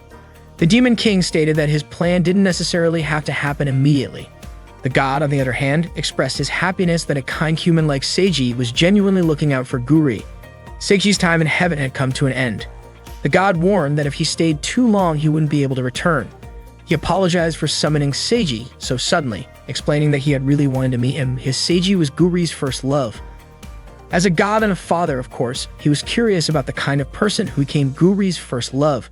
God assured Seiji that he didn't need to worry because neither he nor the Demon King would interfere with him directly. He also advised Seiji to enjoy his youth with the girls as much as he wanted, but warned him not to do anything perverted. Meanwhile, Akane was chasing after Guri simply because Guri had tried to kiss Seiji to save him. Akane continued to pursue Guri while throwing knives at her, but Guri just laughed because it seemed like Akane had gone back to being her usual self. Earlier, Akane had seemed gloomy due to the incident with Shikimi. Moreover, Akane thanking Guri was not something she would normally do. Yuzu tried to remind them not to fight because it was not the right time for it. She then looked at Seiji, who was lying motionless.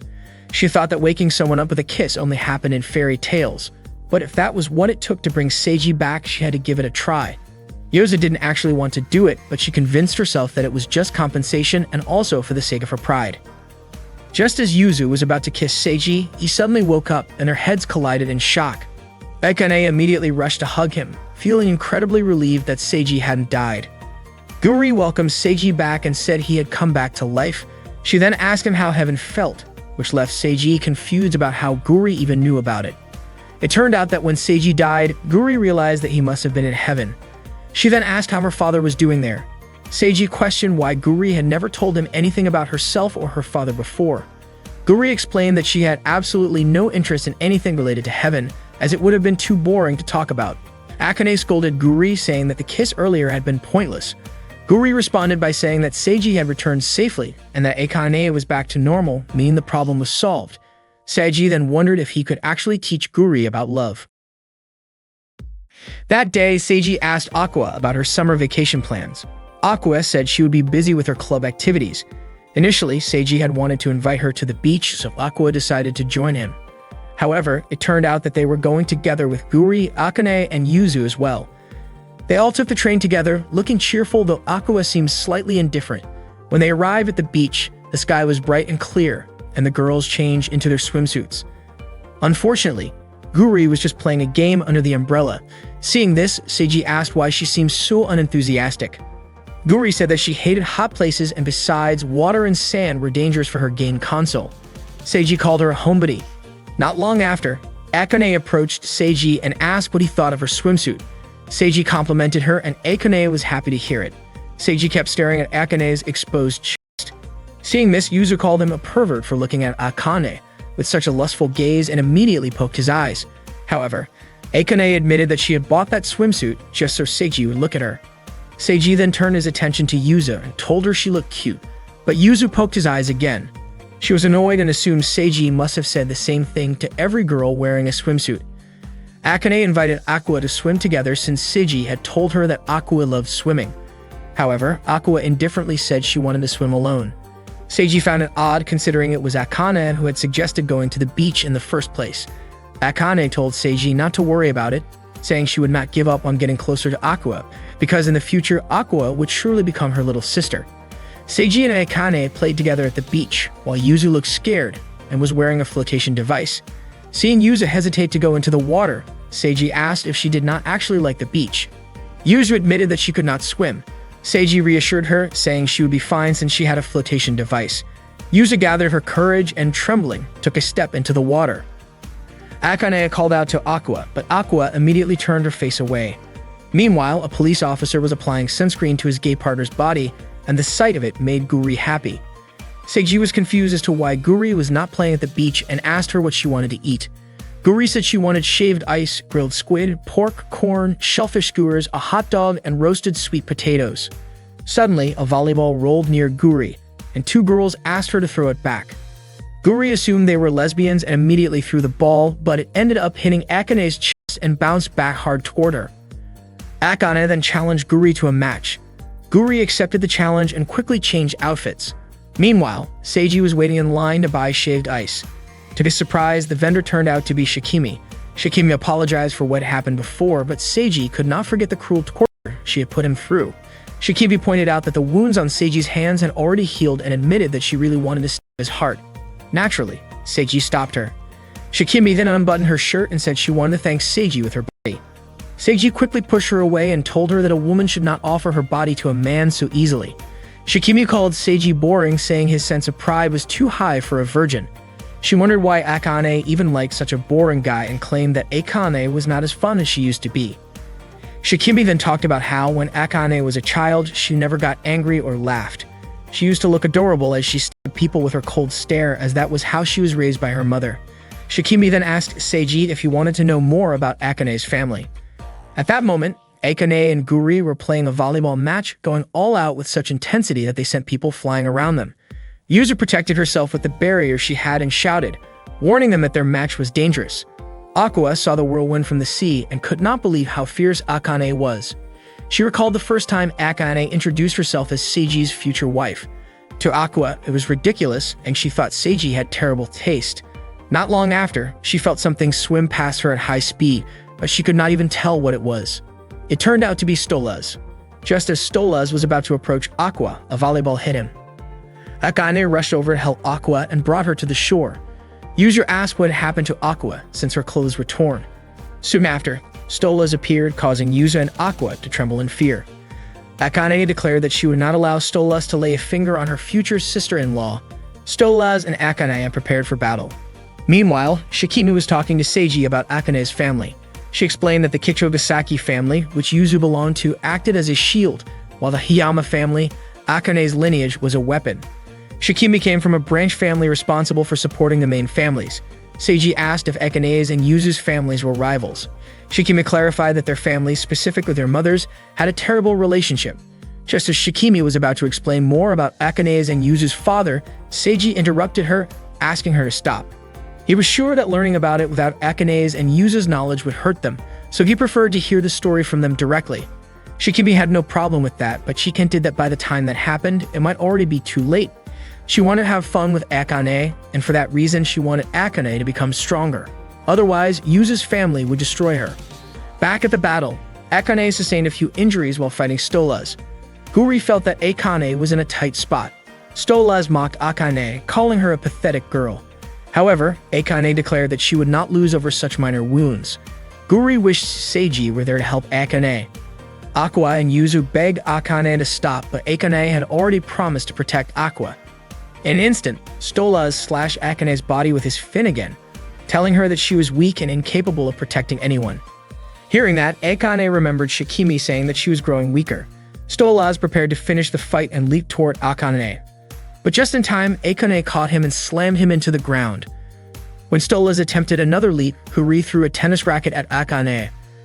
Akane caught it and swung it at Stolas midair, sending him flying far into the ocean. Akane smiled at Aqua, saying that the disgusting creature was finally gone. Yuzu praised Akane's strength in defeating Stolas. Not long after, Seiji arrived carrying plenty of food for them. On their way home, Akane explained that Stolas had attacked Aqua again. Yuzu asked where Seiji had been during the incident, suspecting that he was off flirting with girls. Seiji quickly denied it and turned to Aqua, asking if she had thanked Akane. Akane said it was unnecessary, but she was more interested in hearing about Seiji supposedly flirting. Suddenly, Aqua whispered to Akane that Seiji actually likes strong girls, so she had an advantage. Akane smiled and thanked Aqua. That night, Guri invited Seiji and the others to test their courage at school. Seiji was baffled by Guri's interests. He asked if it was okay for Akane and Yuzu to be out so late at night. Akane said she would go wherever Seiji went, and Yuzu added that she would go wherever Akane went. Seiji assumed the school gates would be locked at night, but Guri easily opened them. It turned out that Guri had found a pair of students and wanted to make them a couple. The students had heard that Guri was an expert matchmaker, so they wanted to try her service. Guri, along with Akane, Yuzu, and Seiji, also got involved. They all headed to the school rooftop. Seiji, who was standing at the very back, suddenly felt something strange behind him. Guri was hoping for something to appear at night in the school, like a muscular rugby player training while naked. Seiji then commented that there was no point in a courage test if done in a group, but according to the couple, it was actually better in a group because it would not be a problem if someone went missing. Akane, on the other hand, admired how beautiful the couple looked, always holding hands. She even called them the perfect pair. The couple smiled and said they loved each other so much that they would feel lost without one another. Unfortunately, the people around them did not accept their relationship and kept telling them to break up. Guri was surprised since they looked so compatible. The couple hoped that if they could show their love, people around them would understand. Akane then said she would support them. Guri entered a room while Yuzu looked frightened. Seeing this, Seiji told Yuzu that she could wait outside and did not have to go up to the rooftop if she was scared. However, Yuzu insisted she was not scared and that she would be fine as long as Akane was with her, even if the place was on fire, filled with water, or haunted by ghosts. Suddenly, Yuzu saw a ghost and screamed in fear. She told Seiji, but he could not see it. Akane suspected that Yuzu must have been seeing things. When Guri came out of the room, she commented on how their numbers had suddenly increased. When Seiji and Yuzu turned around, they both screamed in terror. They all ran as fast as they could while the ghost of a woman kept chasing them.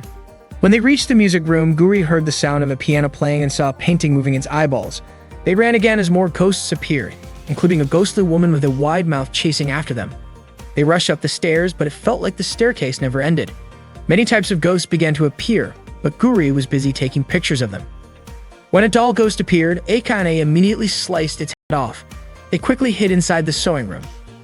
Akane and Guri were thrilled, enjoying the courage test. Seiji was confused as to why Akane was not afraid. Akane said that she would only hug Seiji if she were scared. Suddenly, something strange happened. Akane and Guri were magically pulled into a mirror. Yuzu and Seiji panicked when they saw Akane and Guri disappear. Meanwhile, Guri and Akane woke up on the rooftop.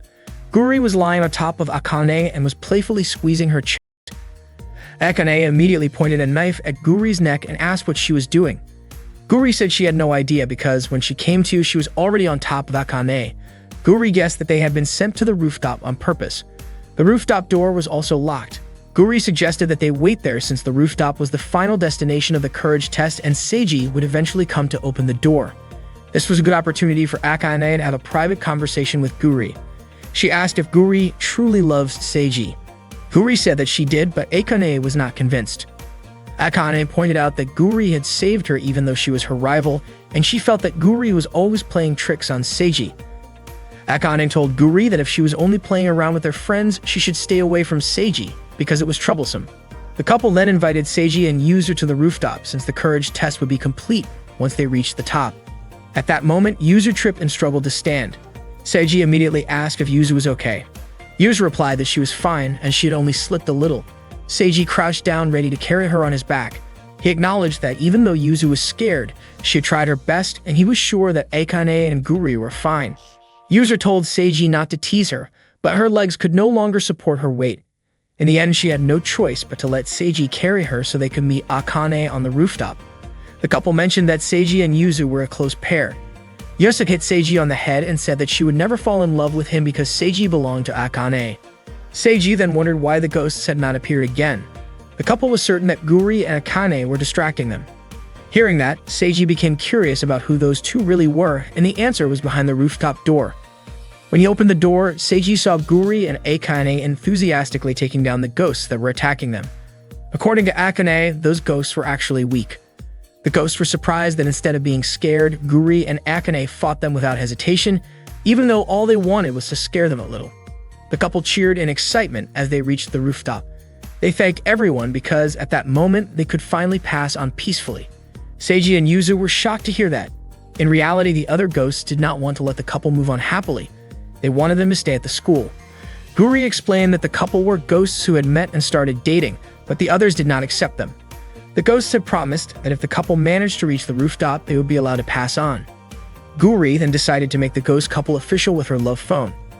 Seiji had suspected from the start that something was off, and Yuzu only then realized that they had been helping a ghost couple all along. Guri hoped that they would remain a couple forever. The ghost couple floated away and thanked everyone before disappearing. Guri remained silent as she watched Akane hug Seiji. She recalled their earlier conversation on the rooftop. At that time, Guri had asked what love was and whether being together was not enough. Akane had replied that love was when happiness and sadness both cause pain in the chest. Akane then looked annoyed and questioned why Seiji was carrying Yuzu. She asked if Yuzu was a flirt and if Seiji was cheating on her. Seiji denied it and tried to explain, but before he could, Akane immediately stabbed him with a knife. Guri was still thinking about what Akane had said, that love is when you feel pain in your chest during both happy and sad moments. When Seiji and Coralie went to Guri's room, they were shocked to see Guri pointing a knife at herself. Seiji immediately grabbed the knife away and asked what was going on. Guri explained that she was curious about what that pain in the chest felt like. She had heard about it a lot in anime and manga, so she thought she would try it on herself. Hearing that, Seiji did not know whether she truly did not understand or if she just refused to understand. He firmly told her never to do that again. Guri insisted that she would not die, but even so, Seiji did not want her to hurt herself because it would make those around her sad. Seiji's mother brought out Aqua's yukata for Guri to wear. Guri wanted to wear a yukata for the festival, so she asked Seiji's mother to find one for her. She also wanted Seiji to wear a yukata, but Seiji said he was not going to the festival. Guri was frustrated and could not understand why Seiji refused to go. She begged him to come because she wanted to eat the snacks from the stalls and enjoy the fireworks. She had even made a schedule for it. Seiji told Guri not to decide things on her own, but his mother encouraged him to go to the festival with her, especially since he had nothing else planned. Seiji had no choice but to agree. That afternoon, Yuzu and Akane came to Seiji's house. Akane wanted to invite Seiji to the aquarium, while Yuzu refused to let Akane be alone with him, so she insisted on coming along. Akane was surprised to see Guri at Seiji's house. Seiji said he already had plans and ended up inviting Akane and Yuzu to join them. Yuzu then invited Guri to come along, but Guri refused. Seiji asked her not to be upset and to come with them, but she still refused, calling him stingy. Seiji had no idea why she was acting that way. Meanwhile, Akane questioned why Guri was even at Seiji's house. That day, Guri went to the bookstore alone, thinking it would not be a problem to go without Seiji. She reached for a book by Matildan, which was placed too high for her to grab. As she was struggling, a handsome man suddenly took the book and handed it to her. He had intentionally gotten it for Guri. She immediately asked if he liked men. The man replied that he preferred girls like her. He admitted that he had been interested in her ever since she walked into the bookstore. He then invited Guri to have tea with him. Guri thought his words were a bit cliché and wondered if there were still girls who fell for such lines. However, since she was sure Seiji would not be going anywhere with her later, she accepted his invitation. They spent time together playing claw machines and shooting games. After that, they had dinner at a restaurant. Guri was really happy and thanked the man for keeping her company. He told her that he also had fun. Guri even called him a god for appreciating her hobbies, treating her to her favorite foods, and being kind, unlike Seiji, her boyfriend. The man was surprised to learn that she already had a boyfriend. Guri admitted that even though everyone said she and Seiji did not act like a couple, she was starting to feel unsure about what love really was. She was not entirely sure what it meant to love someone, so she had been thinking about it. To be more specific, Guri and Seiji were dating even though she was unsure if she loved him or not. After all, there had been some pressure when they became a couple. According to Guri, Seiji gets angry easily, always complains, and never wants to go to the places she wants to visit. She also thinks he's very cold. The man understood that Guri and Seiji were arguing at that moment, which meant he had chosen the perfect time to talk to Guri. He told her that he would pamper her that day as a substitute for her boyfriend, and he was willing to accompany her to the places she wanted to visit. That evening, Guri invited the man to a festival. She made her shopping bags disappear and changed her outfit into a yukata. Seeing this, the man praised her for her impressive abilities, but Guri pointed out that he did not seem too surprised by them. If Seiji were there, he would have reacted differently, likely scolding her for using her powers in a crowded place. Guri decided to forget about Seiji for the day and refused to think about him any longer. The man took her hand, led her to buy some snacks, and play games together. He even gave her a ring. He then asked if he was going too far, considering she already had a boyfriend. Guri assured him that it was fine. She then asked if they looked like a couple. The man replied that they certainly did, especially since they were walking around the festival together. However, he did not mind if other people saw them that way. As the fireworks display was about to begin, the crowded atmosphere made the man suggest finding a better spot. He took Guri to a quieter place where they could enjoy the fireworks more peacefully. Guri was happy watching the fireworks in the sky when suddenly, the man remarked that he felt she did not truly like her boyfriend. He even suggested that she might not fully understand her own feelings. The man then asked what she thought about their date. Guri admitted that he was handsome, fun to be around, and respectful of her opinions. In her eyes, he was the complete opposite of Seiji. The man immediately pulled Guri into an embrace and said that he was a much better match for her. As they were about to kiss, Guri suddenly thought of Seiji. Without hesitation, she poked the man's eyes, causing him pain. Guri quickly apologized, saying she did not know why, but she just could not go through with it. She admitted that he was genuinely kind and even better than Seiji in many ways, but when it came to having fun, holding hands, and kissing, she still preferred Seiji. She thanked the man for everything he had done for her and returned the ring he had given her. Guri immediately ran off to find Seiji. Suddenly, she bumped into him. Seiji scolded her for running in the middle of the crowd. Shocked, Guri asked what he was doing there. Seiji retorted that she was the one who wanted to go to the festival, so he did not want to hear her whining. He even wore a yukata, just as she wanted. Seiji was surprised that she had gone to the festival alone just because she wanted to go so badly. Guri then kissed Seiji, catching him off guard. Guri told Seiji that she did not hate him and apologized for saying selfish things earlier. She also realized that whenever she wanted to go to a festival or anywhere else, she wanted to go with Seiji. Seiji was puzzled and suspected something was off with Guri. He asked if she had eaten something weird. Instead of answering directly, Guri blurted out that Seiji was not handsome, got angry quickly, was stubborn, oblivious, and overall boring, but she would never hate him. Seiji was confused, unsure whether Guri was insulting or complimenting him. He could not figure out what had happened to her. Just then, Akane and Yuzu approached them. Akane asked why Guri was there. Guri replied that she did not quite understand the pain she was referring to, but she believed she had made her choice. Seiji and Yuzu were both taken aback by Guri's words. Without warning, Akane pulled out a knife ready to aim it at Guri. Seeing this, Seiji and Yuzu tried to stop her. Meanwhile, the Demon King arrived to awaken the man who had dated Guri. The man didn't know why, but his eyes hurt, so he quickly ran away. It turned out that the man had been influenced by the Demon King to approach Guri. The Demon King was surprised that Guri was more challenging than he had thought, even though he had chosen a handsome and sincere man, just Guri's type. Coralie arrived, suspecting it was the Demon King's doing, especially since God had said the Demon King wouldn't interfere. The Demon King claimed he hadn't interfered directly. Besides, he didn't want Guri to hate him. However, he hadn't expected Seiji to mean so much to Guri. Coralie reminded the Demon King that if he did anything to Seiji, God would be angry. The Demon King admitted he wasn't that evil, as he couldn't meddle with fate either. He asked Coralie to inform God that he wouldn't interfere anymore. The next day, Shikimi was threatening a man to confess, even going so far as to stab his hand. Not long after, Akane's mother approached her asking Shikimi to do her job more elegantly, not in such vulgar clothing.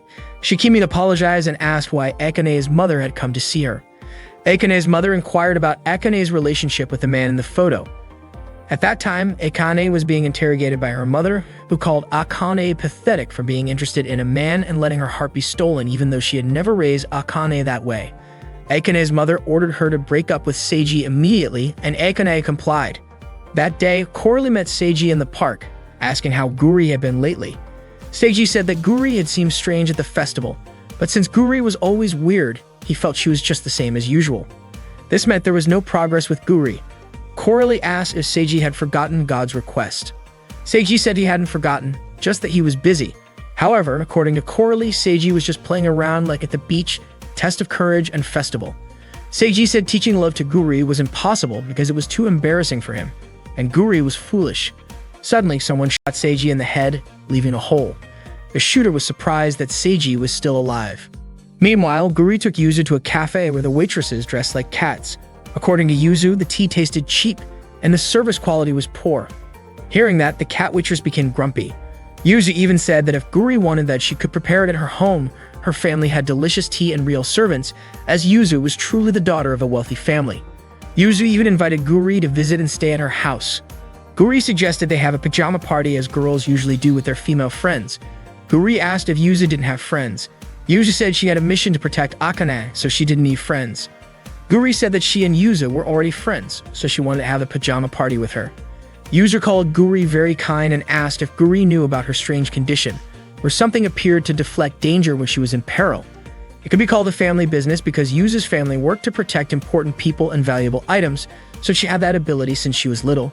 When Yuzu was a child, she couldn't control her power, which scared many people. Yuzu asked if Guri remembered what she first said when they met. At that time, Guri praised her and called her cool.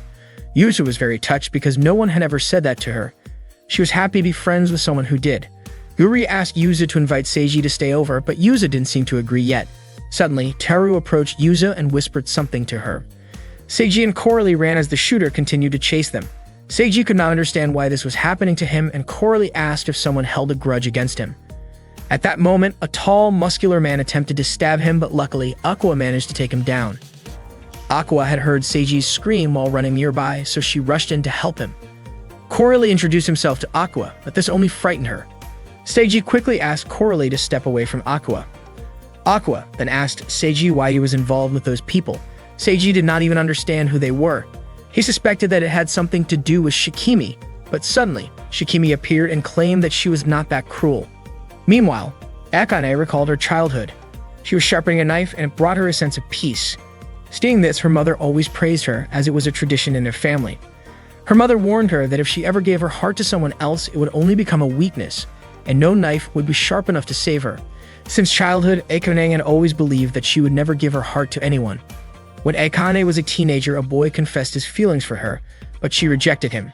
She no longer considered herself a child who would blindly trust her mother's words, but she still believed that people became foolish when they cared for others. She first met Seiji when he ran into her while chasing Blue, his pet cat. He crashed into her chest and fell. Akane immediately drew her knife. Seiji quickly apologized and explained that his pet cat had gone wild and scratched him, making it impossible for him to see anything. Akane dismissed it as none of her business and walked away. Seiji then asked if she was hurt since he had bumped into her quite hard. Hearing this, Akane found Seiji strange. His injuries were far worse, yet he was worried about someone else. Akane handed the cat back to Seiji, pointing out that it was injured. Seiji explained that he was trying to take it to the vet, but it had panicked and run away. Without even realizing why, Akane wrapped a bandage around the cat's leg. Seiji praised her for being so kind and said the cat was lucky. Seiji's words of praise echoed in her mind, making her want to see him and hear his voice again. The more she thought about it, the more it consumed her, until, before she knew it, she had fallen in love with Seiji. Shikimi hugged Seiji tightly, saying it had been a long time since they last met. Seiji asked if Shikimi had sent people to attack him. Shikimi accused him of thinking too poorly of her. If she had wanted to attack him, she would not have sent others to do it. Aqua told Shikimi to stay away from her brother, convinced that Shikimi was working with those people. Shikimi was surprised to learn that Aqua was Seiji's younger sister. Seiji then asked if Shikimi knew why he was attacked. Shikimi revealed that it was Suo, Akane's mother, who had ordered her and those people to harm him. She also revealed that Akane was being held captive by her mother, all because of Seiji. Akane's mother had discovered that Akane was dating Seiji. In Akane's family, members were forbidden from giving their hearts to others, especially falling in love, and Akane had broken that rule. Shikimi also warned that Seiji might never see Akane again. Yuzu and Guri had already learned about Akane's situation from Teru. Shikimi urged Seiji to help save Akane, saying that even she did not want Akane to be unable to see the one she loved. Seiji was unsure about what to do. Akane did not like it when he asked about her life at home, so if he went to save her, he might just be causing her trouble. Frustrated, Aqua kicked Seiji and scolded him for hesitating to save his own girlfriend. Since she did not trust Shikimi, she decided to go with them. Meanwhile, Yuzu was unsure what to do, believing that Akane's mother would only keep Akane away from Seiji and their friends. Guri encouraged her, reminding Yuzu that she was usually good at handling gender and family issues, so she should be able to deal with Akane's mother as well. Yuzu was overjoyed by Guri's words and became determined to rescue Akane. At the same time, Seiji finally made up his mind. He was going to save Akane. That day, Yuzu and Guri arrived at Akane's house. Teru reminded Yuzu that they should not be doing this, but Yuzu said that they had come this far and could not turn back now. Guri stated that she and Yuzu would not attack Akane's house. Instead, they would resolve things through peaceful discussion. If necessary, Guri would even scare Akane's family with her Sakura tattoo and the Proud Fire Brigade chief emblem of Tokugawa. As the gate opened, several guards were already stationed to protect Akane's family residence. One of the guards asked if Yuzu understood that this was the home of the Akane family. Yuzu demanded that they return Akane to her. The guards immediately attacked Yuzu and Guri, but they struggled to keep up because Yuzu and Guri were incredibly agile. Yuzu and Guri threw love gas bombs, instantly turning the guards into homosexuals. Guri then invited Yuzu to enter the house, while Teru remained frozen in fear. Guri opened many doors until they finally reached the room where Akane was. Yuzu smiled as soon as she saw Akane, but to her surprise, Akane's knife grazed her cheek. Akane then asked why Yuzu was there. Yuzu said that she had come to save Akane.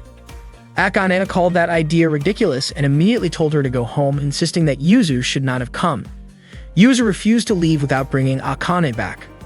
Guri remarked that Akane was not acting like herself, especially since she had attacked Yuzu. Akane quickly turned to attack Guri, declaring that this was her true self. However, Guri did not believe her and even asked if Akane had placed her heart somewhere else. Akane attacked Guri again, prompting Guri to declare that if that was how things were going to be, she would steal Seiji for herself and do whatever she wanted with him while Akane was gone. Akane indifferently stated that she did not care because it was no longer her concern. She had stopped pretending to be part of that couple, and this was her own decision. Guri was confused because Akane had previously talked about her future with Seiji. She asked if those were not Akane's true feelings. Annoyed by Guri's endless talking, Akane threw a knife at her, but Yuzu's powers managed to shield Guri. Akane demanded that Yuzu stay out of her way. Yuzu said that she did not want to die before being bonded with Akane. She also stated that perhaps one day the time would come when she had to bear the burden of her family, but she would not use that as an excuse to distance herself from Akane. She would not discard her words or her feelings. Suddenly, Suo, Akane's mother, greeted Yuzu and told her to stop leading Akane down the wrong path. She also recognized Guri as one of Seiji's girlfriends and asked if Guri and Akane wanted to become pathetic women. Guri told Akane's mother that she was wrong. She declared that Akane was her friend and that she had come to bring her friend back. Meanwhile, Seiji, Aqua, and Shikimi had arrived at the entrance of Akane's family residence. Aqua had already defeated all the guards. She was still puzzled as to why the guards immediately attacked as soon as she and Seiji arrived. Suddenly, Shikimi threw Coralie toward Aqua, making her panic. Seiji did not understand what Shikimi was trying to do, but moments later she grabbed him and kicked him. Guri and Yuzu were equally shocked to see Shikimi and Seiji. Akane's mother was also surprised that Shikimi had brought Seiji. According to Shikimi, all roles had to be present, and this was her way of making things more interesting. She said she was also doing this for Akane. Seiji called out to Akane as soon as he saw her, but Shikimi quickly stopped him. She said that if Akane no longer needed Seiji, then she could have fun playing with him instead. Shikimi repeatedly stabbed Seiji and Yuzu could not bear to watch it. Shikimi continued stabbing him, wondering aloud what Akane might be thinking at that moment, whether she was sad, angry, or reverting to her old self. Whatever the case, Shikimi was thrilled by it. Shikimi kept stabbing Seiji and asked if he was feeling any pain. If he was, and he needed to let that pain out. However, Akane remained silent. Yuzu could not bear to watch and rushed to help, but Seiji stopped her.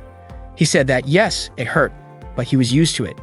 After all, it would hurt far more if Akane was the one stabbing him.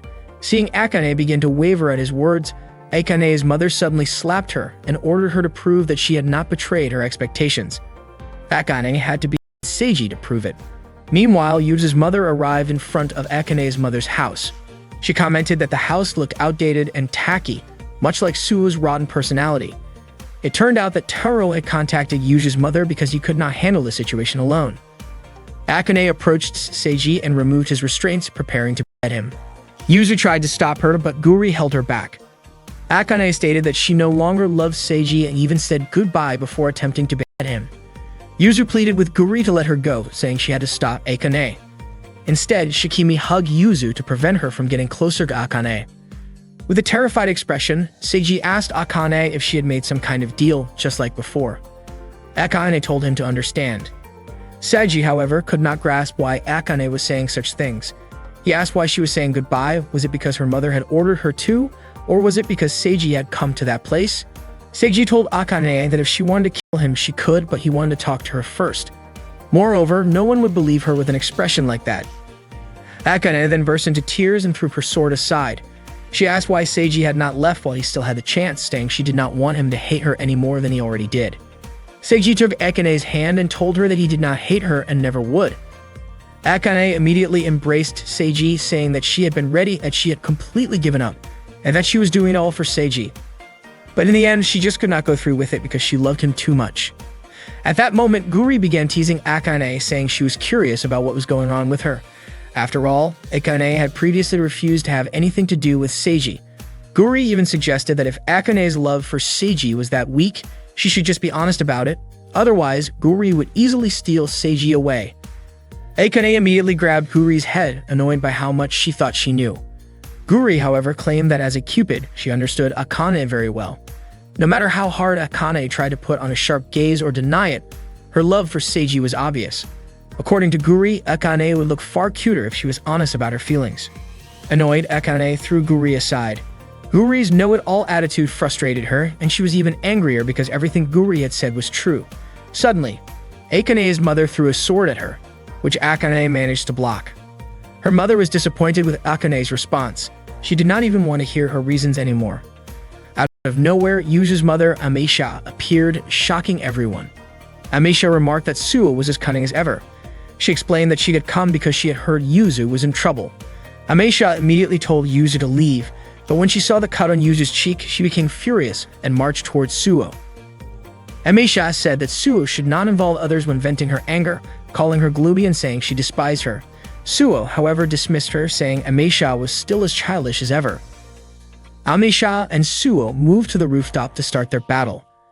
Ameisha was confident that she would defeat Suo that day and make her cry, but Suo remarked that such thinking was childish. Suo prepared herself, wielding multiple swords in her hands. The battle grew more intense, while their children could do nothing but watch from below.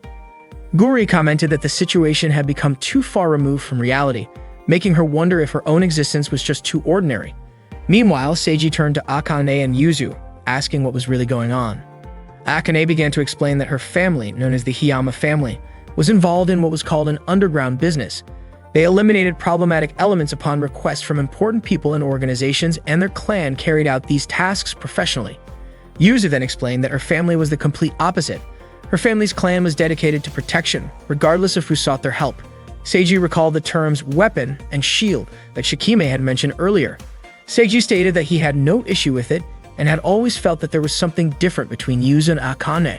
However, he was still surprised to learn that they lived in completely different worlds. Even so, that did not make Seiji think any less of them. Ameisha and Suo had never gotten along because their family businesses were at odds.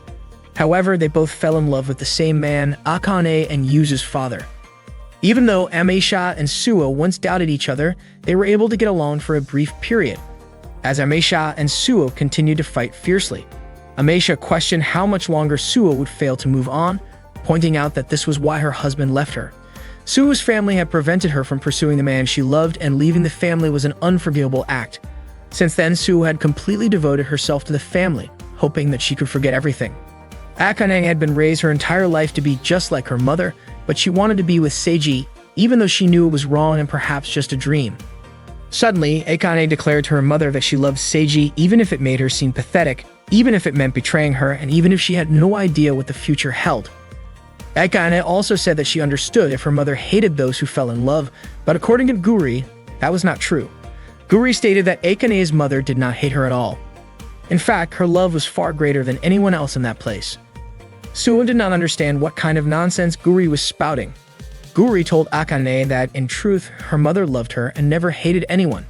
Suddenly, Suo threw a sword at Guri's head, calling her annoying for daring to say such things. Amisha laughed at Guri's absurd statement about Suo. She admitted that even she had never understood Suo in the past. But Akane was exactly like her mother. In Amisha's eyes, Akane was doing much better than Suo had back then because she had the courage to fight for what she wanted and refused to give up. Amisha called Suo too stubborn and questioned the point of protecting Akane so fiercely just because Suo had once been hurt. She accused Suo of wallowing in sorrow after being abandoned by a man, yet instead of mourning, Suo had given up and taken out her frustration on her own daughter. Amisha claimed that she had never acted that way. Even when her husband ran off with another woman and did as he pleased, she remained true to herself. She would neither hate nor cry over him. Amisha also stated that her husband had been drawn to her optimism and she, in turn, liked herself for it.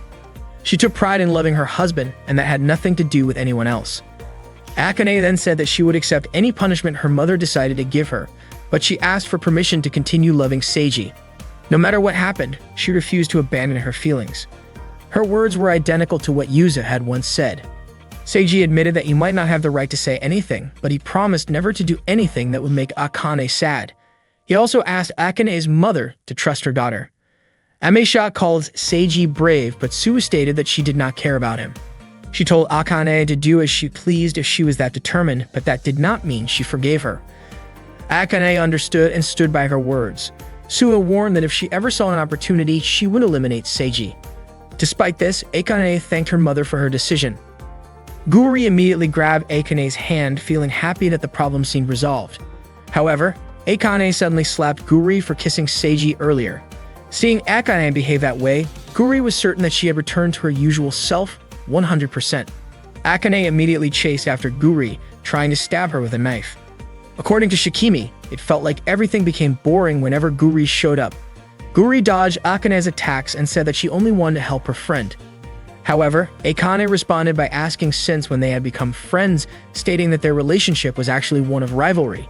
Hearing that, Guri simply smiled, which disgusted Akane. Amisha told Suo that maybe their relationship could also be considered a rivalry, but Suo refused to acknowledge it.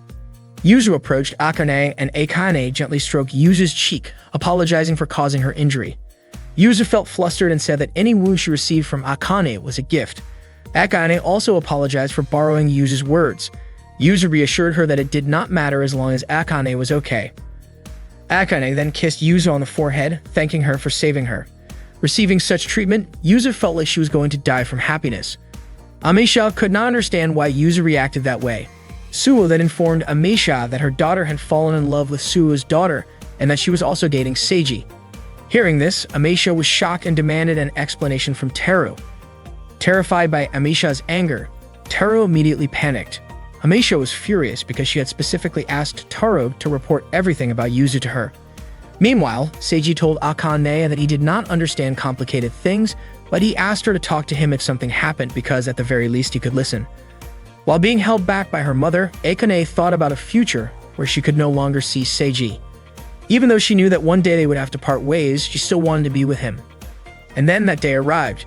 She decided to spend the rest of her life cherishing her happy days, knowing she no longer needed to give up. Akane felt incredibly grateful for falling in love with Seiji. Seeing Seiji and Akane together looking happy, Guri suddenly felt something strange. That day during the school break, Akane choked Guri after seeing her touch Seiji. Seiji tried to calm her down and asked Guri not to provoke her. He was confused because he thought the two of them had already made up after what happened yesterday.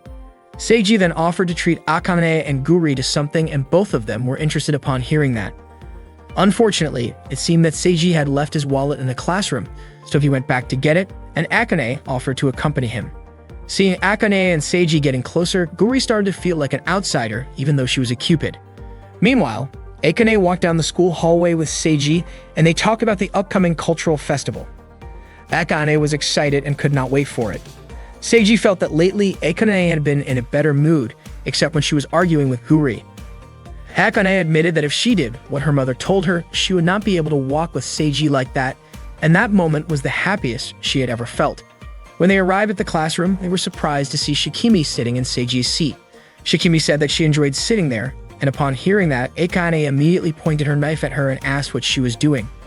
Shikimi then introduced herself as a new transfer student in Seiji's class. The next day, Ameisha reminded her daughter, Yuzu, not to go to Akane's school again. Yuzu agreed to follow her mother's words, and Ameisha said it was for her own good. Yuzu then asked her mother to trust her. Knowing Yuzu's personality, Ameisha suspected that her words might not mean much, but at least she had done what she could to prevent it. After her mother's car had left, Yuzu felt extremely annoyed. She ignored her mother's warning and still went to Akane's school that morning. That day, Akane looked very down. Just as Seiji was about to explain the situation to Yuzu, the teacher suddenly entered the classroom and announced that there was a new student. Shikimi then entered and introduced herself. Yuzu was shocked to see Shikimi in Akane's class and almost rushed toward her, but Akane quickly held her back. The day before, Akane had asked Shikimi if she was planning to do something to Seiji. In response, Shikimi asked if Akane had forgotten her promise to their mother. According to Shikimi, Akane should have understood that their mother did not fully approve of her relationship with Seiji. That was why Shikimi had been assigned by Suo and Ameisha, and the two had even made peace to achieve the same goal. They wanted Shikimi to observe Seiji. Shikimi also told Akane that there was no need to be too cautious because she would not do anything as long as there were no problems. During class, Shikimi said that she was already familiar with Seiji, Akane, Yuzu, and Guri. She acted very friendly toward her classmates, which made them admire her. Many of the male students liked her and wanted to ask her out. While talking to Mary, Shikimi invited Akane to join them, but Akane ignored her and left immediately. Shikimi commented that Akane probably still hated her, to which Mary responded that Akane only cared about Seiji. That afternoon, Yuzu called Shikimi to talk on the rooftop. Shikimi asked why Yuzu had called her there. Yuzu told her that her fake innocence was annoying. Shikimi admitted that acting that way was suffocating. Yuzu then asked what she was really planning and why she transferred to that school. Shikimi asked if Akane had not told Yuzu. Yuzu said that Akane did tell her, but she thought it was too much, especially since Akane had just started feeling better. Shikimi stepped closer and asked if Yuzu truly believed that, and if that meant Yuzu did not want to separate Akane from Seiji. Yuzu pushed her away and told her not to say that again. Shikimi called Yuzu strange, saying that if she really wanted Akane, she should get rid of Seiji. She then asked if Yuzu was doing all this for Akane, for Seiji, or if she actually had feelings for Seiji. Yuzu denied it and said that she only loved Akane. Shikimi responded that in that case, her actions should not be a problem. She would not do anything as long as there were no issues. After all, that was what Ameisha had ordered her to do. However, in Shikimi's eyes, Yuzu seemed conflicted. Yuzu recalled her conversation with her mother in the car.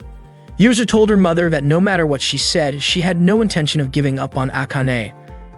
Her mother then asked how she felt about Seiji. Yuzu replied that Seiji meant nothing to her and that she actually hated him. Her mother said that if that was the case, then it would be easy to get rid of Seiji. Hearing this, Yuzu responded that she could handle it herself. She was confident that she was not wavering.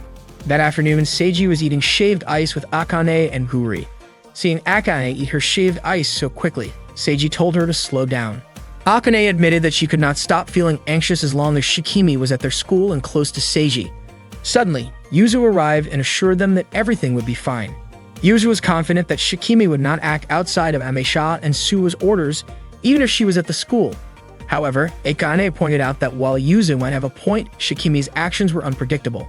Seiji speculated that Shikimi enjoyed seeing them all in trouble and suggested that perhaps they should show her that everything was going smoothly.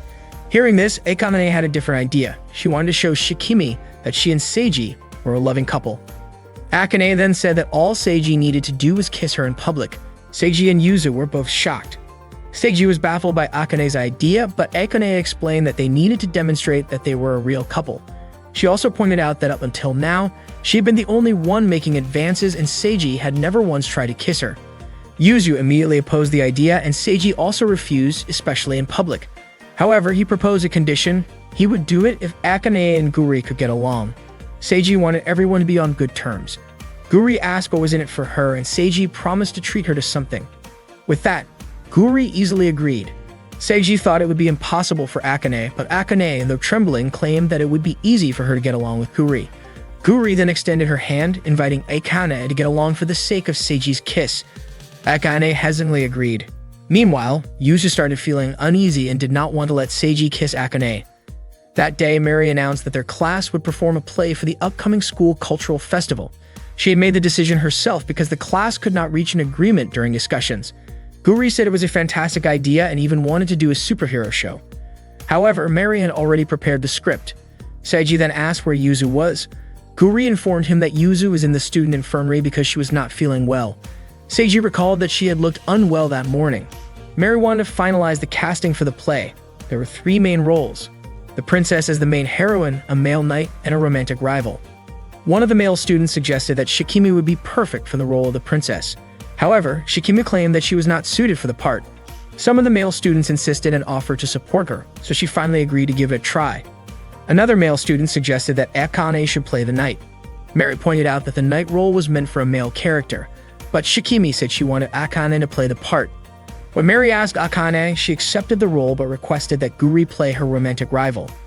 Seiji told Akane that she did not have to go that far, but it turned out that Akane was doing it so she could get along with Guri, which would result in Seiji kissing her. Guri accepted the role, saying it would be fun to be paired with Akane. While writing her name on the board, Guri mentioned that she knew Akane's real goal was to have Seiji kiss her. Shiken revealed that when she first met Seiji, he was the one who kissed her. This revelation made Akane struggle to contain her emotions. Seiji still had doubts about whether Akane and Guri could truly get along. At that moment, he noticed Yuzu talking to herself. When Seiji called out to her, Yuzu was so startled that she tripped. Fortunately, Seiji caught her, and she ended up landing on top of him. Yuzu was confused about whether she was really in love with Seiji. To confirm her feelings, she suddenly kissed Seiji. However, even after doing so, she felt nothing. Seiji was completely shocked after Yuzu kissed him, and before he could react, Yuzu quickly ran away. That day, the students were preparing for their class play for the school's cultural festival. Mary asked Seiji if he had heard anything about Yuzu since she had not seen Yuzu at school lately. Hearing Yuzu's name, Seiji suddenly became nervous. He admitted that he did not know anything about it and said that Yuzu might just be busy with personal matters. Meanwhile, Yuzu repeatedly banged her head on the desk, shocking both her teacher and classmates. She felt like something was wrong with her. She still could not believe that she had kissed Seiji. Only Akane was supposed to be able to move her heart, but for some reason, Yuzu's heart raced whenever she thought about Seiji. Suddenly, she declared that she must have done something weird because her hatred for Seiji had grown even stronger. Yuzu quickly left the school, feeling like she could not control herself that day. Out of nowhere, she saw Seiji waiting for her. Yuzu panicked and immediately ran, but Seiji easily caught up with her. When he tried to place his hand on Yuzu's shoulder, he was hit by the protective barrier around her, making him wince in pain. Though he claimed he did not feel anything. Seiji asked why Yuzu had stopped coming to school since that incident. Yuzu said that was not the reason she had stopped going to Seiji's school. Seiji then wondered if the kiss was just Yuzu's way of teasing him and had no special meaning behind it. He also understood that Yuzu clearly hated him. Seiji had come to see her because he wanted to help. He told her that she had also been given a role in her class play for the school's cultural festival and handed her a costume along with the script. He mentioned that Akane's costume looked really cool, and he thought Yuzu might enjoy the play as well.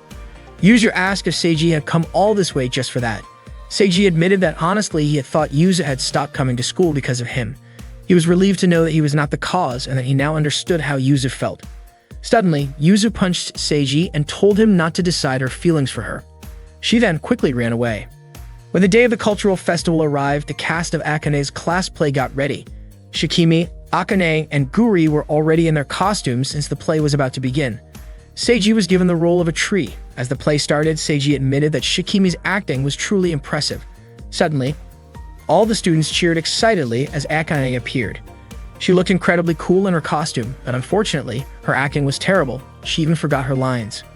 Guri then appeared from atop a tree and approached them. Out of nowhere, Akane asked if Shikimi was the reason Yuzu had stopped coming to school, but Shikimi remained professional and continued acting. She said she was torn between the two knights and did not know whom to choose. She then asked them to fight for her. Guri urged Akane to continue the play, saying that Yuzu was the type of person who could recover on her own, unlike Akane. Hearing that, Akane immediately got angry and challenged Guri to a fight. Guri said that she was only trying to make Akane stop worrying about Yuzu. Akane had promised to get along with Guri, but since they were performing a play, there was no need for them to be friendly at that moment. Akane and Guri began fighting while Shikimi approached Seiji. She reminded him not to move since he was playing a tree. Suddenly, Shikimi asked how Seiji's kiss with Yuzu had been. Seiji was shocked that Shikimi knew about it. Shikimi then wondered aloud what would happen if Akane found out about it. Suddenly, Yuzu arrived and apologized for being late before rushing over at Akane. Akane suspected that Yuzu had skipped school because Shikimi had said something to her. Out of nowhere, Shikimi threw Seiji into the middle of their group, leaving Akane puzzled as to why she did that. Yuzu admitted that she had kissed Seiji of her own free will, and she did not even understand why she did it. She wanted to confirm her feelings, which should have never wavered, yet she could not find an answer. She could not understand her own emotions, but the fact that she loved Akane would never change. She was supposed to feel nothing when kissing someone else, making her believe she was the worst kind of person. Akane gently held Yuzu's cheeks and reassured her that she understood her feelings. She knew Yuzu was worried about it because she loved her so much. Akane hugged her and told her that it was okay if she loved someone else besides her. She encouraged Yuzu to face her feelings, as doing so would make things easier. Guri commented that Akane had matured. Akane then pointed out that Yuzu was more honest and easier to read than both herself and Guri. Overwhelmed with emotion, Yuzu teared up and declared that Akane was the person she loved most in her entire life, and that would never change. They all then resumed their drama performance. Akane suddenly remembered that if she could get along with everyone in front of a crowd, Seiji would kiss her. With that in mind, she immediately kissed Guri, causing the entire audience to applaud. After the play, Seiji approached Yuzu to talk. Yuzu admitted that she still could not face her own emotions, but she also confessed that she was sick of Seiji. Even so, she did not hate him. No matter what happened, Akane would always be number one in her heart, and she warned Seiji not to get a big head about it.